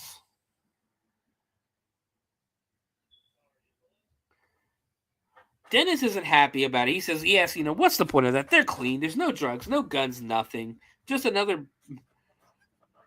the judge says, just another batch of... let me go back a minute. Just another batch of hot pistol lily white city chickens to run through Grandpa Albin's trick house. And he tells him, when I'm gone, you'll be reaping, and you can do the job how you see fit. But until then, he will cut him out of the will if he doesn't, stop questioning. So they argue a little bit. Then we go down. Needless to say, Diane's pissed and punches Chris right in the face. Ronaldo is angry. Ronaldo and Fausto are angry too, and they're yelling at each other. Fausto tells her that she's pulling on his coat and to cool it. Diane's pissed because she had him out of there. Then you had to go and open your big mouth. And Chris is saying, he'd have had us 2 more hours listening to he'd have had us here for 2 more hours listening to the history of the Valkenburger farm. I mean, it's better than waiting 24 hours for another court case, right? Or wherever the hell we are, Diane says, I know I couldn't depend on you. Chris tells her, I was just trying to drive us to Atlantic City for you. Diane still getting mad. Fausto fires Chris, and both him and Diane tell them to shut up. We cut back outside to another car that is speeding down the road. Inside, we have Daniel Baldwin making his cameo appearance with 2 women and another guy in the back seat. They are drinking whiskey and they are smoking weed as they're driving. Dennis catches them at 79 miles per hour in a 50, even though the sign says 55. He goes after them. They realize they got company and the cop is there. Oh, damn it. Sorry about that. They realize there's company and the cop's there. So the cop chases him down, pulls Daniel Baldwin out of the car, and of course asks him for his driver's license, registration, insurance, and fitness certificate. The first thing Baldwin pulls out is a flask. So he gets his license out, gives it to Dennis. Dennis asks if he's been drinking tonight, and he's like, Baldwin's like, well, I've had a couple. What's it to you? Dennis tells him he's going to have to blow to see how drunk he is. And Baldwin goes, what, blow you to get out of a ticket? Forget it. Meanwhile, his girlfriend in the car says that she'll blow him. But Dennis reassures them that he means that they'll have to take he'll have to do the breathalyzer. Blows on the breathalyzer, blows twice the legal limit in the village. Basically, Dennis tells him that he's going to have to come with him because, DUI. And Daniel Baldwin pulls out a gun and puts it to his face and goes, yeah, I'm not going anywhere. Dennis starts getting up, starts acting scared. Because Baldwin pulls out a revolver, says, say goodnight, copper. The cop, Dennis begs for his life for a second, knocks the gun out of the way, and pulls out a fucking semi-automatic weapon and puts it to Baldwin's face. He's like, oh no, please. Puts it to his face, don't kill me. That was funny. So we cut inside to the courtroom. The judge appears, and the 4 of them start laughing their asses off because, again, they're still high. The girl in the backseat says, "Oh, you look at his face. Is that nose rubber?" Daniel Baldwin goes, "I want to see Judge Wapner." The other guy in the back seat says he has to plead to the 5th dimension. Dennis doesn't look impressed in the back. And all the evidence is on the judge's desk, and he basically starts going through it. It's like, okay, we got your bag of cocaine, your pills, vials of coke. Was it a bag of cocaine or a bag of crack? Hold on. Let's go back a second. We have a bag of crack, ice cocaine here. Got your pills, your vials of coke, snorters, pipes, grinders. There's a fucking brass knuckle on the desk, switchblade knives, just a bunch of illegal shit. And he asks them to explain themselves. They're still laughing their asses off. And he says, well, since you're having such a good time in some kind of hopped up reality, I believe we can get this settled relatively quickly. Step forward to the bench, please. And Daniel Baldwin's like, hey, you see that? The judge is pretty cool. You know what I'm saying? He's going to let us off. Dennis decides to walk out because he wants to go have a smoke. He doesn't want to see this. The judge finds them culpable, basically finds them guilty in all matters charged, and choose to invoke the highest penalty or the maximum penalty for these infractions, for these violations, and do therefore deem that you are convicted to the holy awful place of execution, wherein you will be put to death. The group is cheering for this because again they're laughing there. They're not taking it seriously at all whatsoever.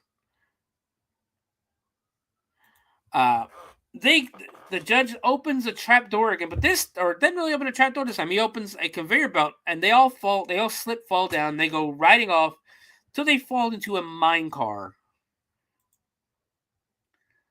Meanwhile, in the basement, the gears start moving, and everybody in the basement is confused. The judge is laughing and pulls something that says, "Bone Stripper Start." And this freaking machine that's like a bunch of engines starts revving. There's flames coming out of the exhaust pipes. It looks awesome. Then we see the group. They're being almost like a roller coaster. The judge is on a microphone telling them, "I'll give you all your coke, your grinders, your spoons, and pot and guns and knives back to you once you come out the other end." And like I said, they're just riding down an elevator into this thing called towards this thing called the Bone Stripper. It kicks them off, and all you see is this grinder of like metal, and it's coming up and down. It looks fucking gnarly. They enter the Bone Stripper, and then like in the back of it is this pipe that is shooting bones out of it and hitting a metal, like a kind of like an old metal roof, that real thin metal, sheet metal, and hitting that, and there's a target painted on it. It's funny. It looks great. And we see the Bone Stripper one more time because it looks awesome.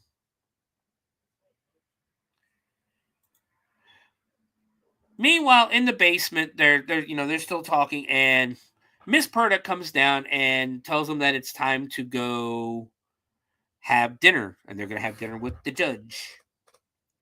Cut to the dining room, where there's a really big, long table, and everybody's sitting at it, including Dennis and Miss Purda.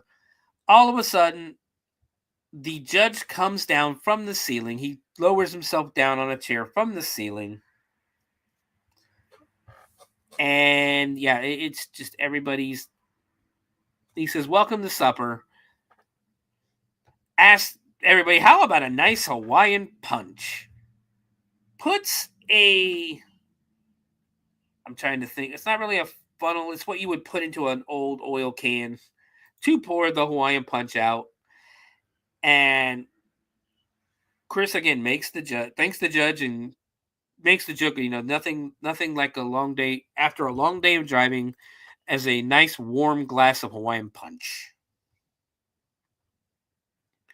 They pass it around. Everybody pours themselves some Hawaiian punch. The Ronaldo doesn't even want it. Diane asks if he treats all of the prisoners this graciously, and Dennis says only bankers. And then Officer Ants on a Log. Ants on a Log, if you don't know, is a piece of a stalk of celery with peanut butter and raisins on it. She takes it, but she doesn't want to touch it. So she grabs it and puts it on her plate. Then we hear some heavy footsteps walking down the stairs. And now we meet Eldona, Dennis's sister, John Candy in drag. It is always hilarious. He does a really good job playing a woman. She is apparently dumb, one of the best mechanics in the county, and she is mute. She does not. She was struck dumb at birth, but she does not talk. She is mute. She seems to have taken a liking to Chris.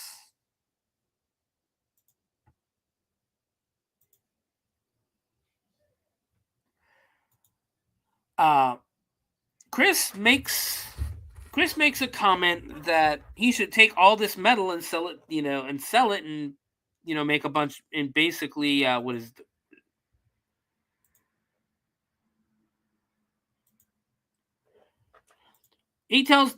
Chris tells the judge, you've got enough vintage steel to make a few thousand Toyotas.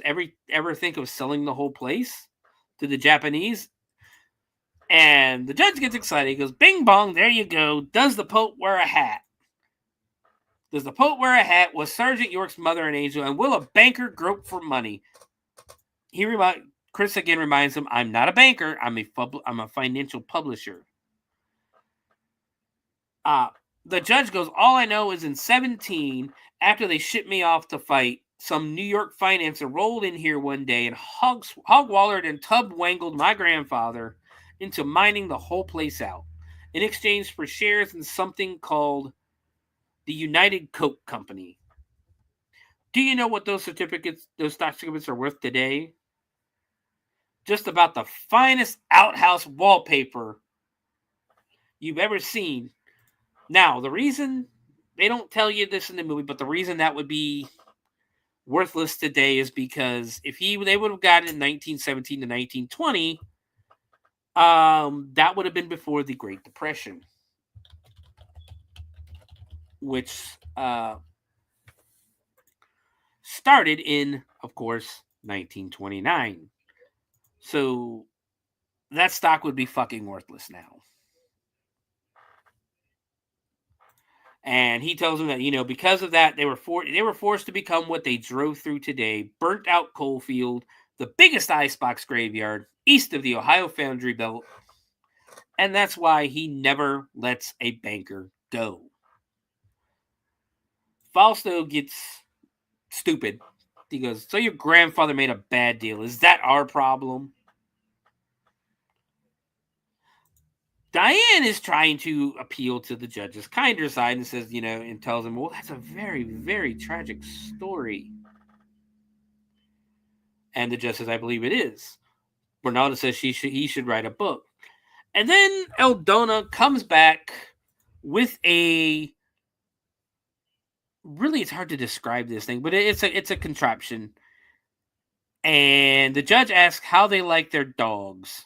Chris looks scared. Diane freaks out a little bit and thinks they're serving dog. And the judge goes, no. Hot dogs. Dutch Country Hereford's prize winners. Diane is excited that their hot dogs are not actual dogs. She pulls out, and again, this is probably not disgusting in all honesty, the grayest looking hot dog and sauerkraut you've ever seen. And puts it on the plate. The judge has it on a piece of bread, and nobody wants it again probably because it's gray. But there are certain German sausages that you eat that are gray. The judge then hits another button, and the inside of the table disappears, and a railroad track rises up with a train that has all the condiments you would need for your hot dog.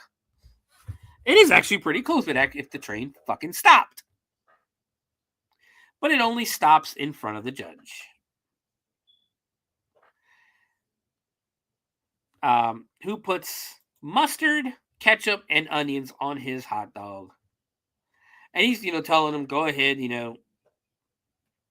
grab what you want, grab the condiments you want, eat what you want, Then all of a sudden, there is a huge earthquake in the building. The whole building starts shaking. You hear rumbling. The Jell-O starts shaking a little bit. You see an explosion outside, and the judge just looks. And of course, the prisoners are looking scared about that. Ronaldo asks what that was. And just like, it's just a mine fire. Been burning since 1926. And he says, nothing will cause us to interrupt our meal.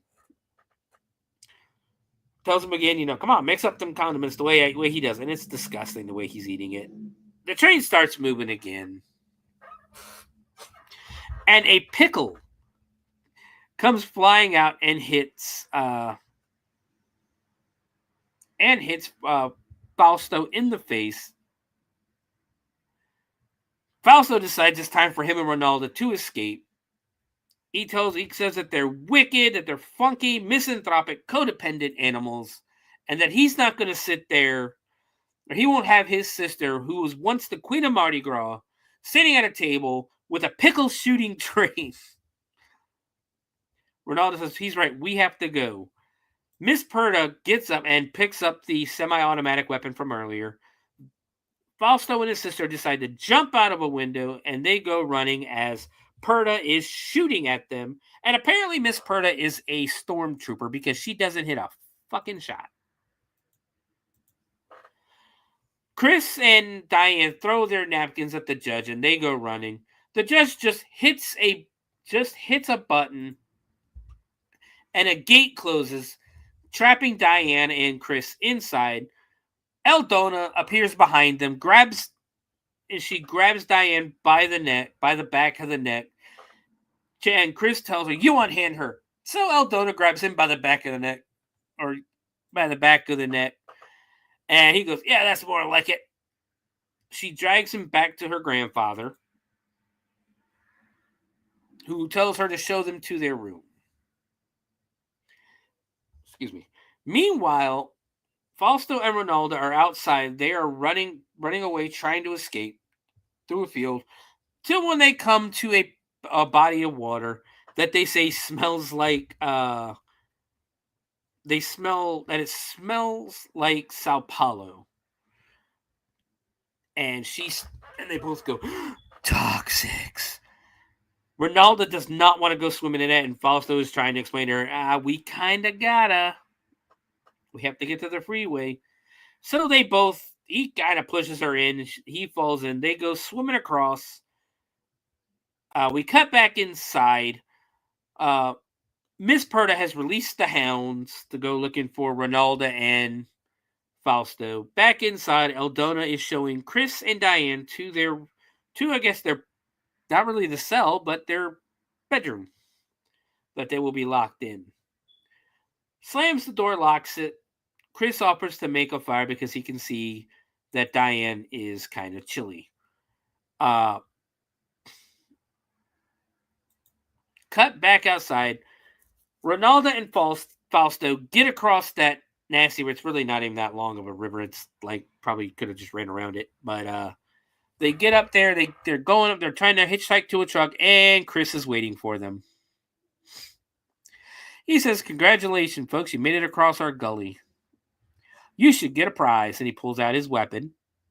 They beg to let him go. Let them and their friends go. And says that they're rich, solvent, liquid. Dennis asks, what the hell am I going to do with money? All I do is work for the Reeves since I was 8. And that his room and board, he gets free room and board. Fausto says he has the power to help them. Dennis is looking like he's going to break. And Fausto says, dude, it looks like you need a nice couple of weeks holiday. Like a vacation. Time off from your job. And apparently that is where Dennis Dennis goes, you peeled the correct banana there. So that's where you get Dennis's attention. Fish tacos, he vacation, fish tacos, all that stuff. They hear the dogs. Dennis tells them to hide, that it's his cousin, the original ditch witch. Hide, get down.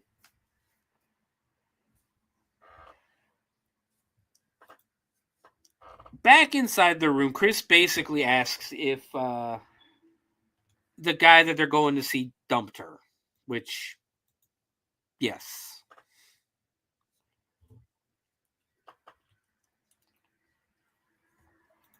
Chris asks, what are you planning to do when you get down to Atlantic City and confronted him? What were you going to do? Slap his face in front of a room full of investors?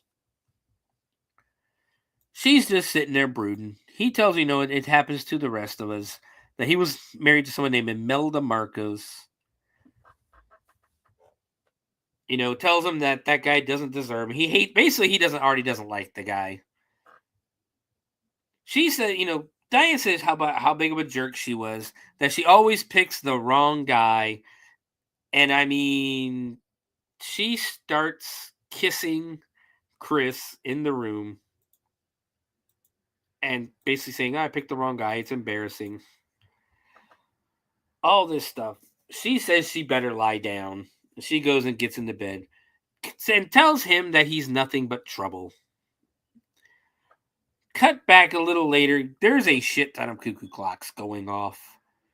And we cut back to the bedroom. They are both in bed under the same blanket. Chris decides to shoot his shot, rolls over, and starts to kind of cuddle with her. The camera cuts to the right, and we see somebody looking in a window in a painting.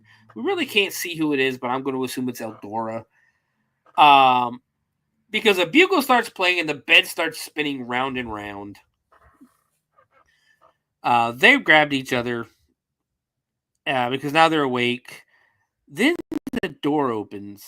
They both get up and start running for the door, trying to get out, thinking they got an escape. As they're walking through, they hear another door hear another door slam, so they cut a different way. And they start opening doors on this floor, which is funny because they open the first door.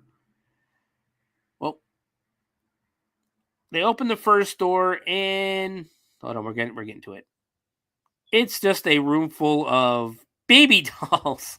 It's like a closet full of baby dolls and things. And Chris goes, it must be the nursery. The next room, it is a room full of bats and a pile of guano. For if you don't know, guano is bat shit. And apparently it's worth a lot of money. Open another door and it is a tomb. It is a grave, tombstone that says, "Rest in peace, Marjorie Valkenheiser. She forgot to duck." They keep running and trying to open doors, but then they turn and notice that the wall is pushing towards them and closing in on them. The doors at the other end of the hallway shut, so they're about to be crushed by this door, or by this wall. Chris is banging on another door, finally gets it open, pulls her to safety, just as the wall would have crushed her. Now they are stuck in the attic. They push open the door on the floor, enter the attic, and then a safe rolls down and covers the door. They're trapped up there. While they're up there, they see all of these IDs and passports and everything glued to the wall, and some newspaper clippings. With some of them have newspaper clippings with the IDs and social security cards and things like that. Busload of Hare Krishnas have disappeared, heading to ashram. Motorcycle gang is missing. They even find ex-Nazi rocket scientist vanishes. And then, of course, they find Jimmy Hoffa, his license, his ID and everything. And they realize, basically, that all these people have never left Valkyria, or Valkyria. I can't remember the name of it. We cut back out, and Eldona has the tow truck with Chris's BMW and is pulling it to a spot so she can do some work on it. Cut back inside. Diane and Chris have lit cigars, and they're basically just sitting on a couch smoking cigars in the attic. When another door opens up, and it leads to a slide. Diane says they should probably go down the slide, but, there could be a bunch of spikes at the end, but the door shuts on them and goes, well, I guess we have one way to go. They go sliding down, and it's just a scene, of them sliding down a slide. Diane goes one way, Chris goes another. Diane lands chest first on the ground outside in the dirt. Chris lands in a pile of bones.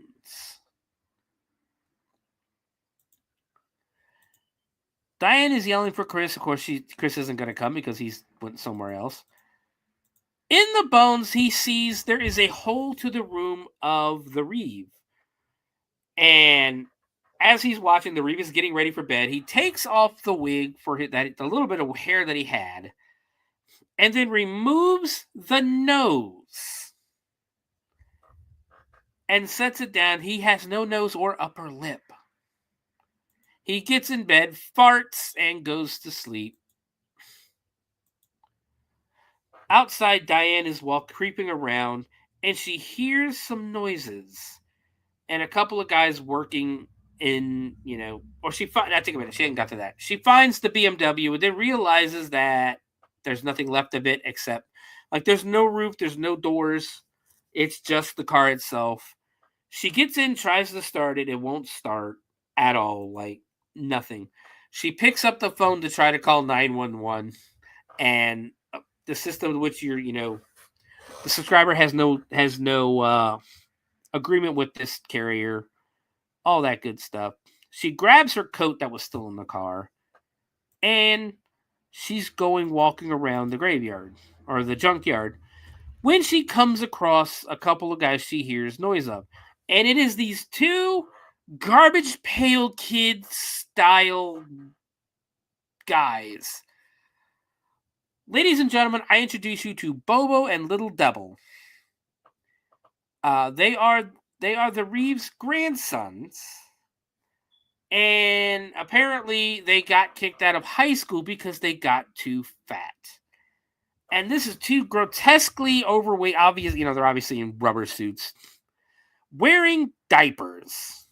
You're talking Baby Huey looking guys. They're working together. They're arguing because this is apparently what they do. They're not allowed in the house, by the way. They're arguing. One tells the other to go get the ball peen hammer. He goes, I know what a ball peen hammer looks like. And they're talking like that. One of them, because you really can't tell which one's Bobo and which one's Little Devil. But one of them walks away and finds Diane. They start chasing her, but Eldona catches her.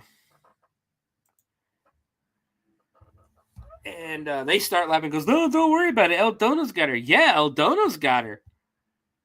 Oh, that's not good.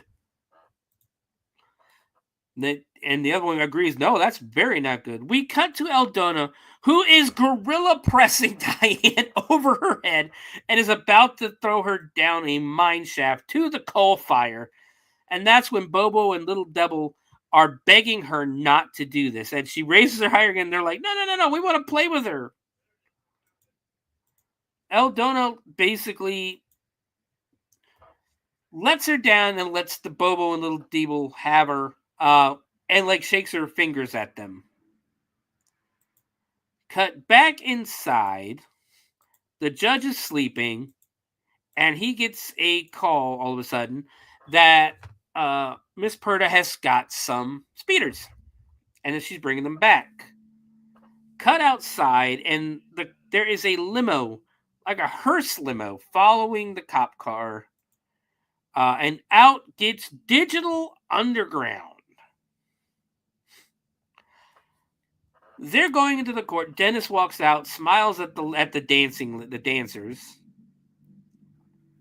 Miss Perta brings them inside. Meanwhile, in the bedroom, the judge has gotten ready, put his leg. Oh, by the way, he has a fake leg too. Sits down in one of his chairs and is lowered down to the next floor. Chris falls out of the hole in the wall with bones falling with him and starts rummaging, kind of like going through the room. And he actually pulled out takes a bone for takes a bone for protection, then finds the judge's gun and finds an article that says Village Reef hurt in foundry blast. And that's when the judge pops back up and says, I thought I got rid of my vermin problem from last year. He attacks Chris, swings the cane at him. Chris ducks and hits him in the fake leg with the bone. They fight around. They fight around a little bit. Chris ends up stepping in his bedpan, and the judge is trying to hit him with pulls out a knife from his cane and tries to stab Chris with it, but then he's hitting the bedpan. Chris hits him in the gut with the bone. They're fighting again. He ends up in the judge's chair, kicks the judge off, goes running. Throws a skunk at him, and the judge just goes, "My skunk!" Chris opens the door and runs right into Eldona. Eldona picks him up and puts him in a hug, or puts him in a basically grabs him, puts him in a clinch. The judge tells me, "You are worse than a week of yellow shitstorms. First, I find you rooting around in my private things. Now you're making advances against my little granddaughter. And Chris was telling me I was just trying to get away from you. I ran into her, okay?" The judge says, "Well, she's got your taint on her now." Taint? No choice but house policy. Chris agrees, like, hey, yeah, sure, house policy, whatever. Whatever man touches her, she gets to keep. So Chris starts freaking out because he realizes that means that means he has to marry the judge's granddaughter. And he's just going, what the hell? I just ran a stop sign. I just want to get to Atlantic City. And he's begging him. The judge laughs and goes, she'll know what to do with him. In the courtroom, we get the same before. The desk moves up. The judge pops up and starts reading the charges. She gives them all their IDs and that. He finds out their instrument, they're musicians, so he tells them to bring the instruments in and set them up. We cut into Eldona's bedroom where she is showing him pieces of underwear. And basically like, hey, do you want to see me in this? And he's like, no. Finally, Miss Perta shows up and tells her that, hey, he's not supposed to see you before the wedding, before the big day. Chris goes, what is it, Halloween? Nope. So she has her assault rifle again, by the way. Brings him with her. We cut outside where Diane is in a cage and she's playing some kind of card game with Bobo and Little Debo. I think it's Slap is what she's playing with them. Little Debo hits the card first, Diane's hand second, and then Bobo was on top.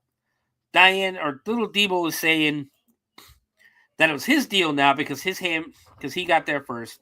But Diane's trying to explain to him that Bobo wins because his hand was on top.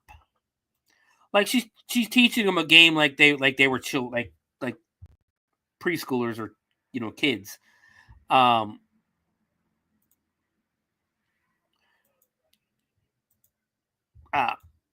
They're gonna play another hand. Bobo says if he wins, he gets another bowl of cereal. Little Debo says that if I win, I get Diane. And Diane's like, no. So they're still playing. Tells Bubba to deal him. Go back inside. And Digital Underground starts playing the song. And again, I love this song. I wish I could play it for you. It is All Around the World, same song.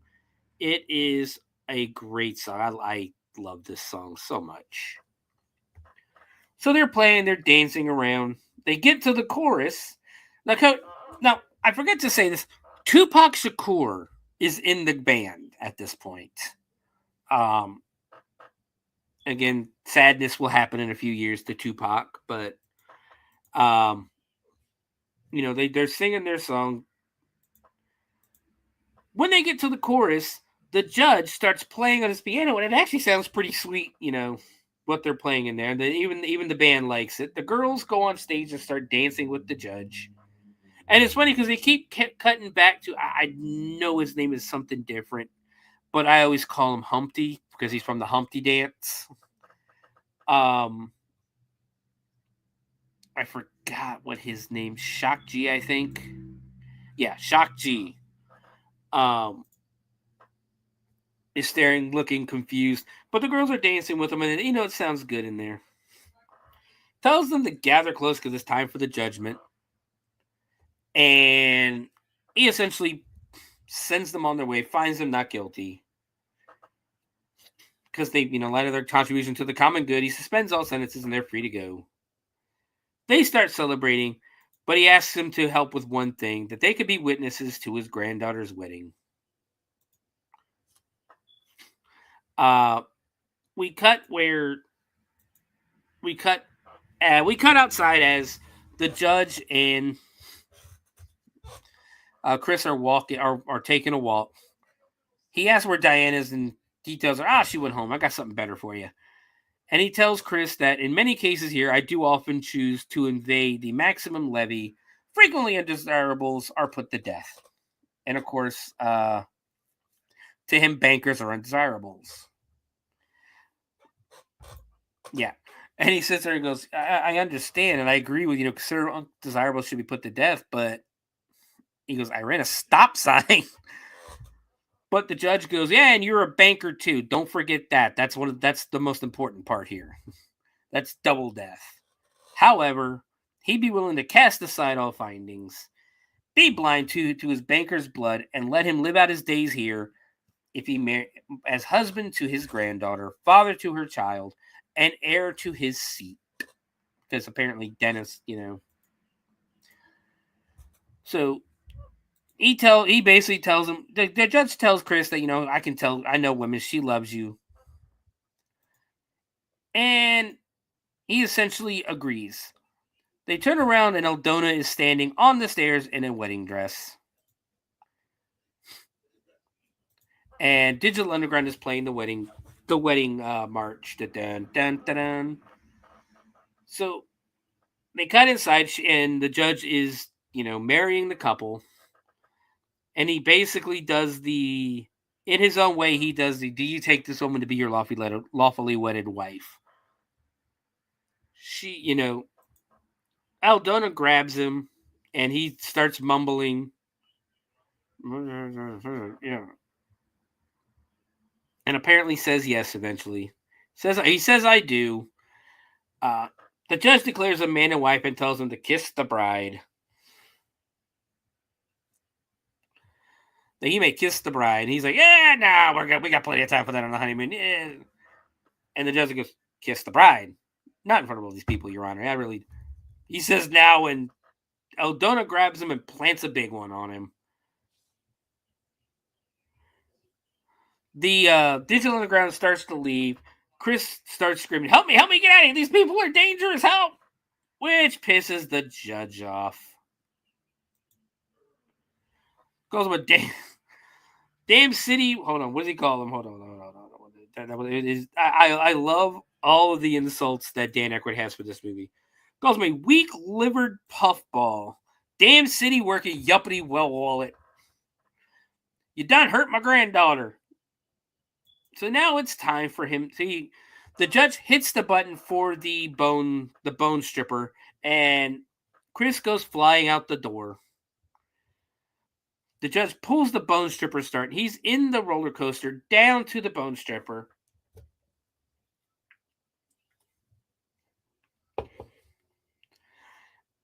Flying down the roller coaster with the two nets on the sides and that.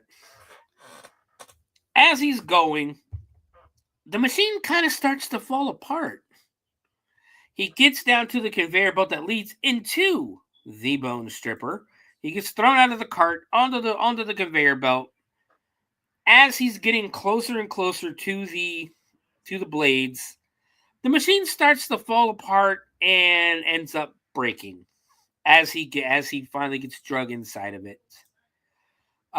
They blow the belt. Nothing comes shooting out except for Chris himself comes shooting out of the tube. Chris runs for freedom. The judge is freaking out. Miss Purtis says, "We must have blew a belt." The judge says, "Tell Aldona to hurry up and go fix it." And Miss Purtis reminds her to be easier on her grandpa. She's mighty broke up. And says that she'll go catch him. Chris is walking around the junkyard looking for Diane. Meanwhile, Dennis is in his room packing. We cut outside, and now we have a new machine. They have gone to fetch Diane from Bobo and Little Deeble. We go outside, and we see a new machine, the USS Greater Time. What they've done is it's almost like a guillotine with 3 blades, and the 3 blades are what you would put on like a bulldozer to dig into the ground. And they're essentially going to tie Diane to this thing. Bobo and Little Deeble still have Diane. The judge tells them to get out of here, that they're spoiled rotten, and to go back to the hole they crawled out of. Diane is nervously tapping on patting him on the shoulder, going, "Yeah, kids today, that she doesn't want to go on this machine and that." And he says, "Well, I'm ready to let you go. All you have to do is get on the 2-way and tell Chris to come to turn himself in, and we'll put him there." They get on the 2-way, which is basically like a PA system. And the judge says he's willing to make a trade, that if he lies down in the place of his hot little lawyer, she'll go free, and basically he gets it. And we'll all be happy, including you. Diane then the judge asks where the hell Dennis is. Diane gets the microphone for the PA. And Diane tells Chris to run for his life. These people are going to crazy. They're going to kill him. The judge gets pissed and tells him he has 5 minutes to turn himself in, and no gallantry and no suicide stunts. Just come on in. Chris is at the top of a mountain overlooking everything. And he basically talking to himself. He goes, "Okay, you liver spot. I'll come down there."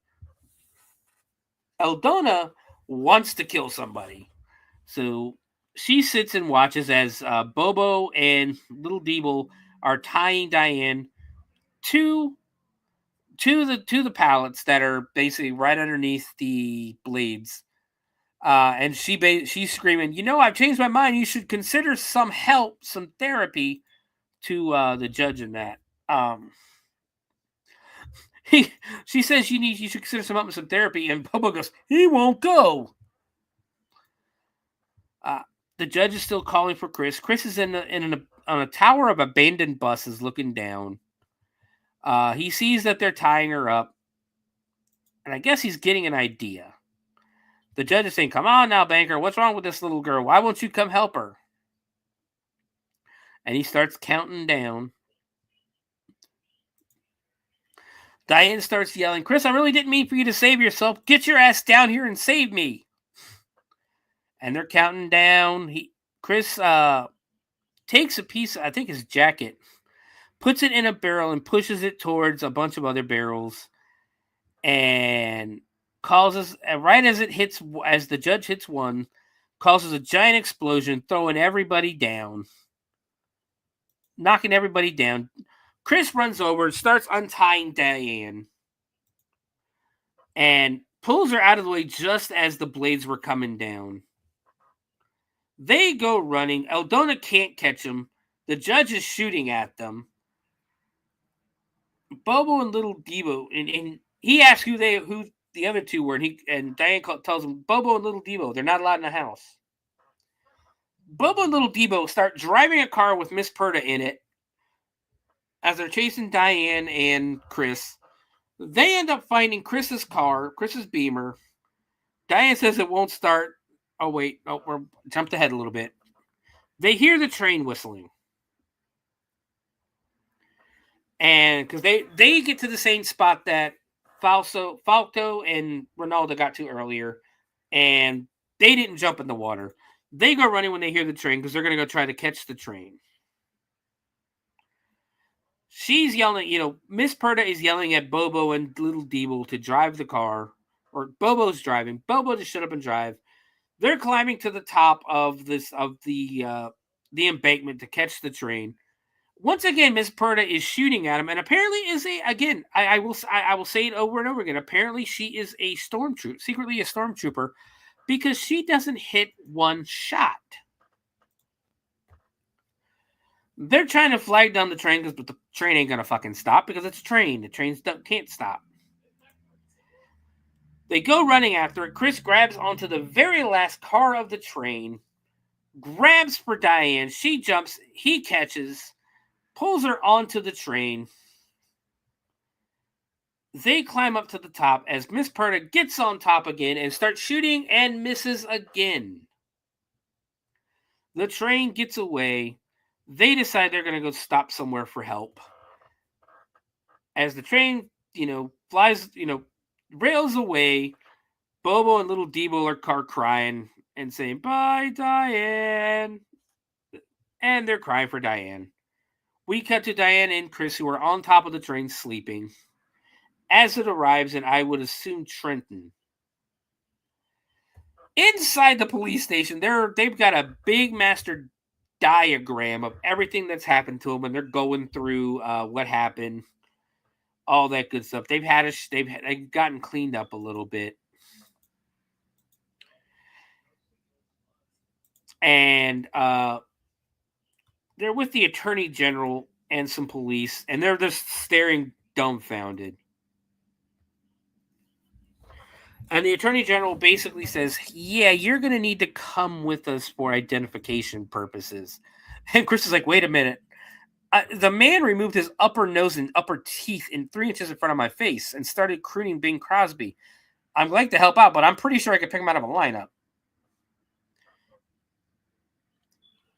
Diane, being the lawyer that she is, says that they'll be glad to do it, and then gives Chris the puppy dog eyes, who agrees now, knowing this is probably a bad idea. Cut to the night. All these police cars and SWAT team and military are flying towards Valkyrie or whatever. I can't remember the name of the city. And they get on their walkies and are basically telling them that I've never seen the Attorney General of any state go on a raid before, by the way. That's a little weird to me. He calls out, "This is the state Attorney General. Come out with your hands up." Diane says that they could probably convince him to come out. And the Attorney General agrees. Again, not a good fucking idea if you're there to arrest somebody. But he sends Diane and Chris up to the door to try to get them to come out. With like 100 guns aimed at the door. She's laughing, saying Woodley gets a load of this. All the cops are still aiming their guns at the door. They knock, or they ring the doorbell, and the judge answers, acting asking them why they're bothering an old man at this time of night. Eldona is behind him with a rolling pin. And he's asking, "Who are you? Why are you bothering an old man?" Diane says, "You're through, Judge." And the judge in his old man voice goes, "Well, you kids better turn around. There's a bee's nest." Chris and Diane turn around, and every single cop, the attorney general, everybody is waving and smiling, going, "Hi, Judge." And the judge gets excited. "Evening, troopers. You can't go too far in this part of the state without running across my friends." So it was a trap to bring them back to Valkenania. The attorney general says, "Alvin is something, is he? Of course we can't admit that we appreciate the way he gets things done. And since you know what you know, I'm afraid we're going to have to come to some kind of arrangement." And then the rumbling starts. And it's bigger than the last time. There's an explosion out of the vent pipes. The judge yells, "It's the coal fire. The seams are giving way. Run for your lives." Everybody goes running. The whole house starts falling apart. The stairs fall apart on the end. And Diane almost falls into the fire. And Chris once again saves her. We cut to an outhouse where the door falls off, and Miss Perda is in the outhouse. The shaking, and she looks up, and the whole outhouse falls into the coal fire. They go running. They find the BMW. Chris tells her, "Hey, look at my car." She reminds him that it doesn't start, and he goes, "No, there's some kind of weird way you got to start it, or the fuel won't go." The car starts, and they go driving, and she reminds him, "Hey, there's no seatbelts." He goes, "There's no fucking roof." They stop and turn around to watch as the entire house falls into the coal fire. The police are running. Everyone's running for their lives. Diane and Chris once again make their escape from Vulcanvania. We now cut to Brazil and the Christ of the Redeemer statue. And Fausto and Ronaldo are at their house. And Fausto says, "When I think of Vulcanvania, all I think is I would do it again." Dennis goes, "I wouldn't." So basically, Fausto and Ronaldo have now hired Dennis to be the head of their personal security, and he is now starting a relationship with Ronaldo as they walk to the edge to look over the side and look at the ocean. Cut back to New York. The doorman is actually cleaning off what's left of Chris's car. And we cut back upstairs till we see Chris napping and mumbling. He wakes up. He wakes up screaming. Or he doesn't wake up screaming. Diane wakes him up and says, "You're having a nightmare. Hold on, calm down." He's just having a nightmare. And none of it's, it's all over and real. She decides she's going to go take a shower. He turns the TV on in the news, and they start talking about the mine fire in Vulcanvania. And they're barely able to contain it and hold it. They cut to the reporter who's there, and they see somebody who lives there, a resident of Vulcanvania. They go to interview him, and they start talking, and it is the judge. And he says, "We're going to be okay. I'm going to go live with my son-in-law. He lives in New York." Chris starts freaking out, falls over the couch, and the judge holds up Chris's ID and goes, "See you soon, banker." Chris puts a Looney Tunes style hole in the wall and goes, "No, you won't." He's gone. Roll credits. That is nothing but trouble. I can't do this movie justice. What a movie. So let's do a little bit of trivia before we get to the rating and everything. So Dan Akroyd, there are two actors in this movie who play two characters. Dan Akroyd plays the Vulcanheiser, or the Reeve, the judge, and he plays Bobo. And then John Candy, of course, plays Dennis and Eldona. So much of the stuff in this movie is based on some of the more outlandish elements in this movie, such as the mutant twin babies, are a series of dreams that Dan Akroyd has been having. Like, what kind of fucking dreams is he having? It did bomb at the box office. We'll do the budget and everything now. So the budget for the movie was $40 million. You have basically four of the top stars of 80s and 90s comedy in the movie, plus some big side characters in that. The location in Beverly Hills. So 40 million seems about right. All the stuff they had to build for it. It only grossed $8,479,793 at the box office. So the studio did take a $31 million hit. When it came out, it was panned by critics and was a box office flop. But the same song, Digital Underground's same song, was a hit. The Dan Akroyd wanted Chris Thorne. Dan Akroyd was basically wanted to play Chris Thorne, but the studio wanted Chevy Chase to play that role instead. And Dan Akroyd agreed because everything Chevy Chase was touching was a hit. Dan Akroyd, like I said, directed, produced, and wrote the script, played two roles. Chevy Chase did make fun of the movie while promoting the Chevy Chase show. This would actually be the only directorial credit of Dan Akroyd's career. Not that it's over, but he is getting up there in age. After failing to get a director to sign to play on the film, Dan Akroyd agreed to secure the funds and get it made, despite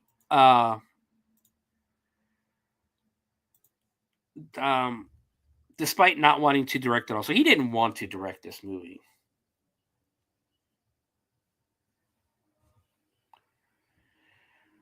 So, on the set, apparently Chevy Chase was verbally abusive to everyone on set. He tried to speak on Demi Moore's behalf about her skimpy costume and stated that he had more worth than Dan Akroyd because Chevy Chase had the bigger paycheck. The crew was pissed off in that. So let's get I'm going to bring up this other story real quick. This is just a paragraph of the story from the moviebabble.com. This article was written on February 23rd of 2021. So, admittedly, Nothing But Trouble had its problems, starting with its leading man, Chevy Chase. When Chase was offered the script, he didn't even like it, but thought of working with his friend and fellow Spies Like Us co-star intrigued him. The studio loved the idea of having Chase star in the film, because at the time, Chase was still considered a decent box office draw, though his career would stagnate swiftly after Nothing But Trouble, especially with his ill attempt at being a late show host. He was paid substantially more than any of the other cast members. If you don't know, and I have heard this before, Chevy Chase is infamous for being difficult to work with and basically being a pain in the ass. This started after he left Saturday Night Live in its first year in 1975 to begin his Hollywood career, and the success he accumulated led to some notorious prima donna behavior. When he returned to SNL in 1978 for a guest host appearance, he acted like a big bully, ordering people around or demeaning them for no sensible reason. John Belushi hated him, and so did Bill Murray, who famously even got into a physical altercation with Chase, who was then hailed by the New York Magazine as their heir apparent of Johnny Carson. Kind of want to see about this. Let me read this.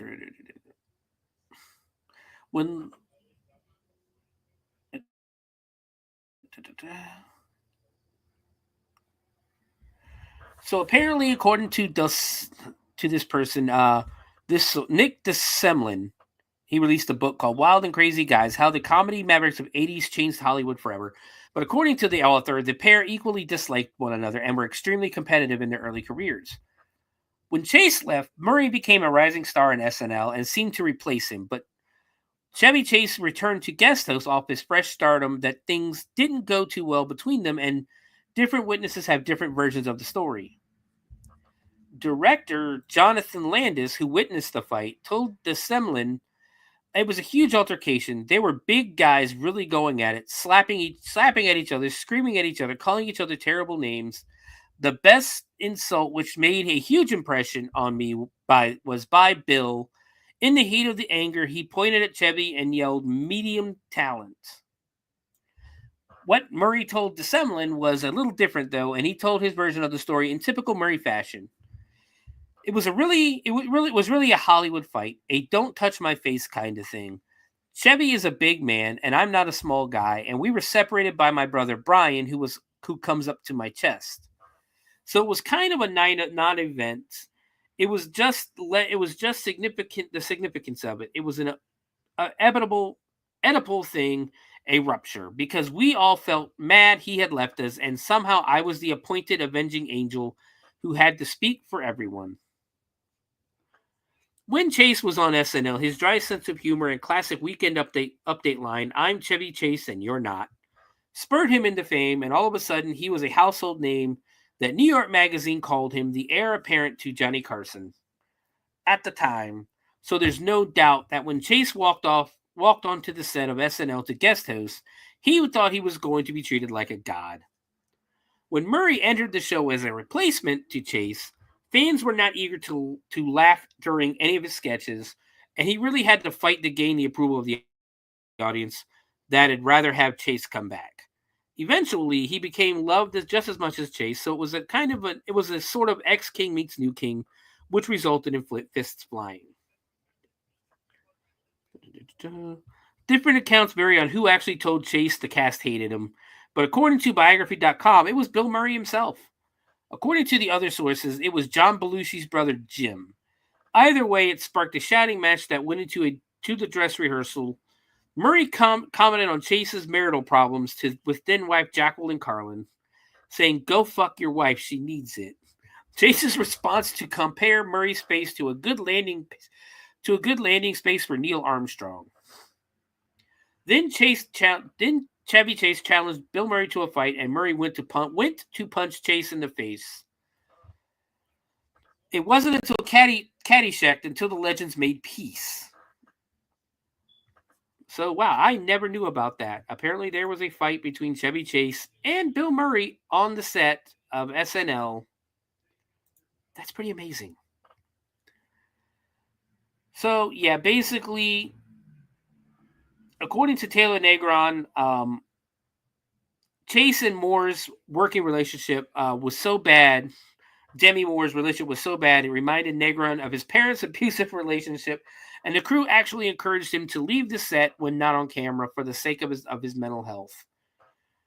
So I guess him and Demi Moore had a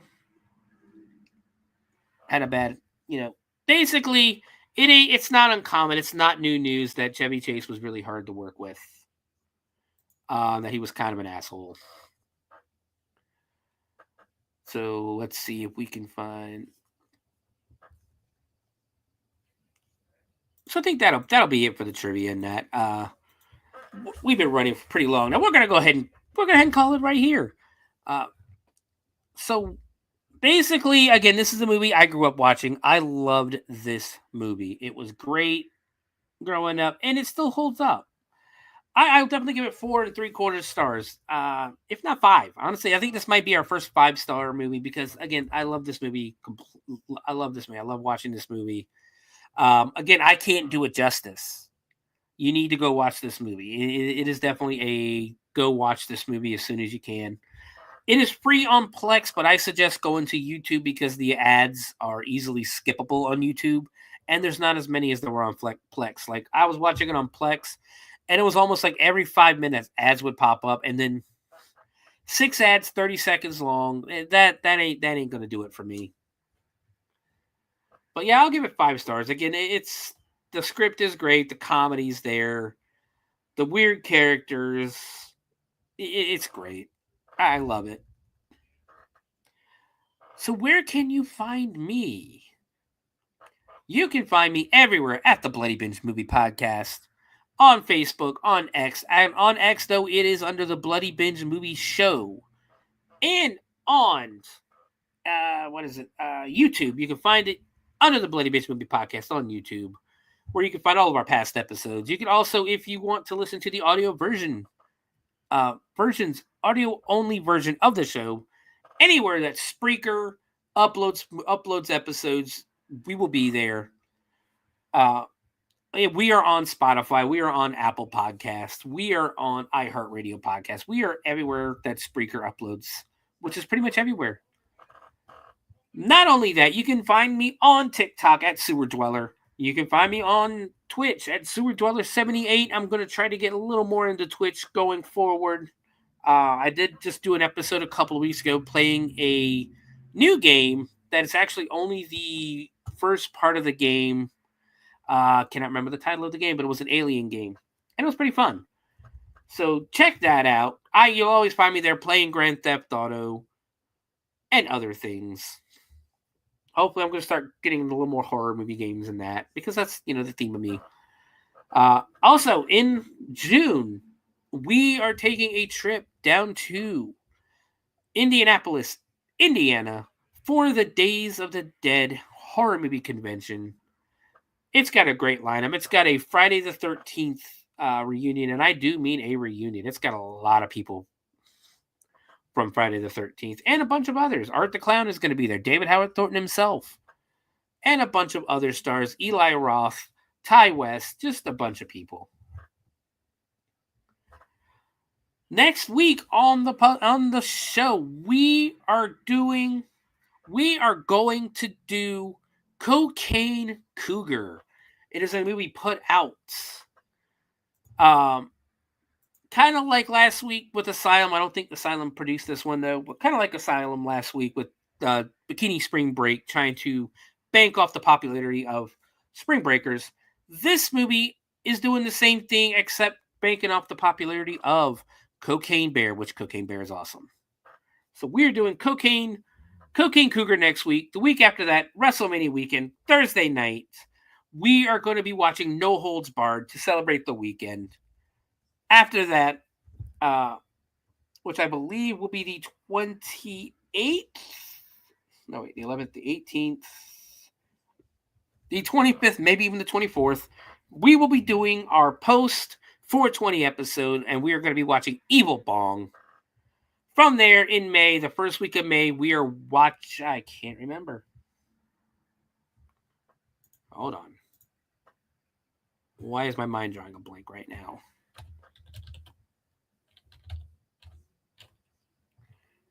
My mind is drawing a complete blank right now. Where's my list? No, that's not my list. May 2nd, we are celebrating halfway to Halloween. On May 1st, of course, we're doing Shivers. Join us for that episode. If you are a haunter who works in a haunt that has a history of paranormal experiences, if you've had a paranormal experiences inside your haunt, please send me an email at bloodybinge@gmail.com or message me on Facebook, STEPHAN Henderson. Look me up, message me, and let me know you have a story that you would like to tell on the air, or send me an email and I will gladly read it on air for you. Not only that, so we're doing that for halfway to Halloween. On May 2nd for halfway to Halloween, the Bloody Binge returns with Jacko. The week after that, we're celebrating Mother's Day with Big Bad Mama, cult classic exploitation film from the 70s. On the 16th of May, we have Amityville Reaper. On the 23rd, we're going to the beach to celebrate for Memorial Day, and we are going to watch Broken Lizard's Club Dread. And finally, for the last day of school, May 30th, we are watching the sequel to Rock and Roll for High School. We are watching Rock and Roll High School Forever with Corey Feldman. So much coming up on the Bloody Binge Movie Podcast.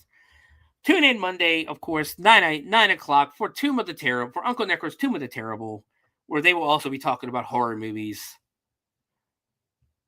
So guys, be good to each other and keep watching horror movies.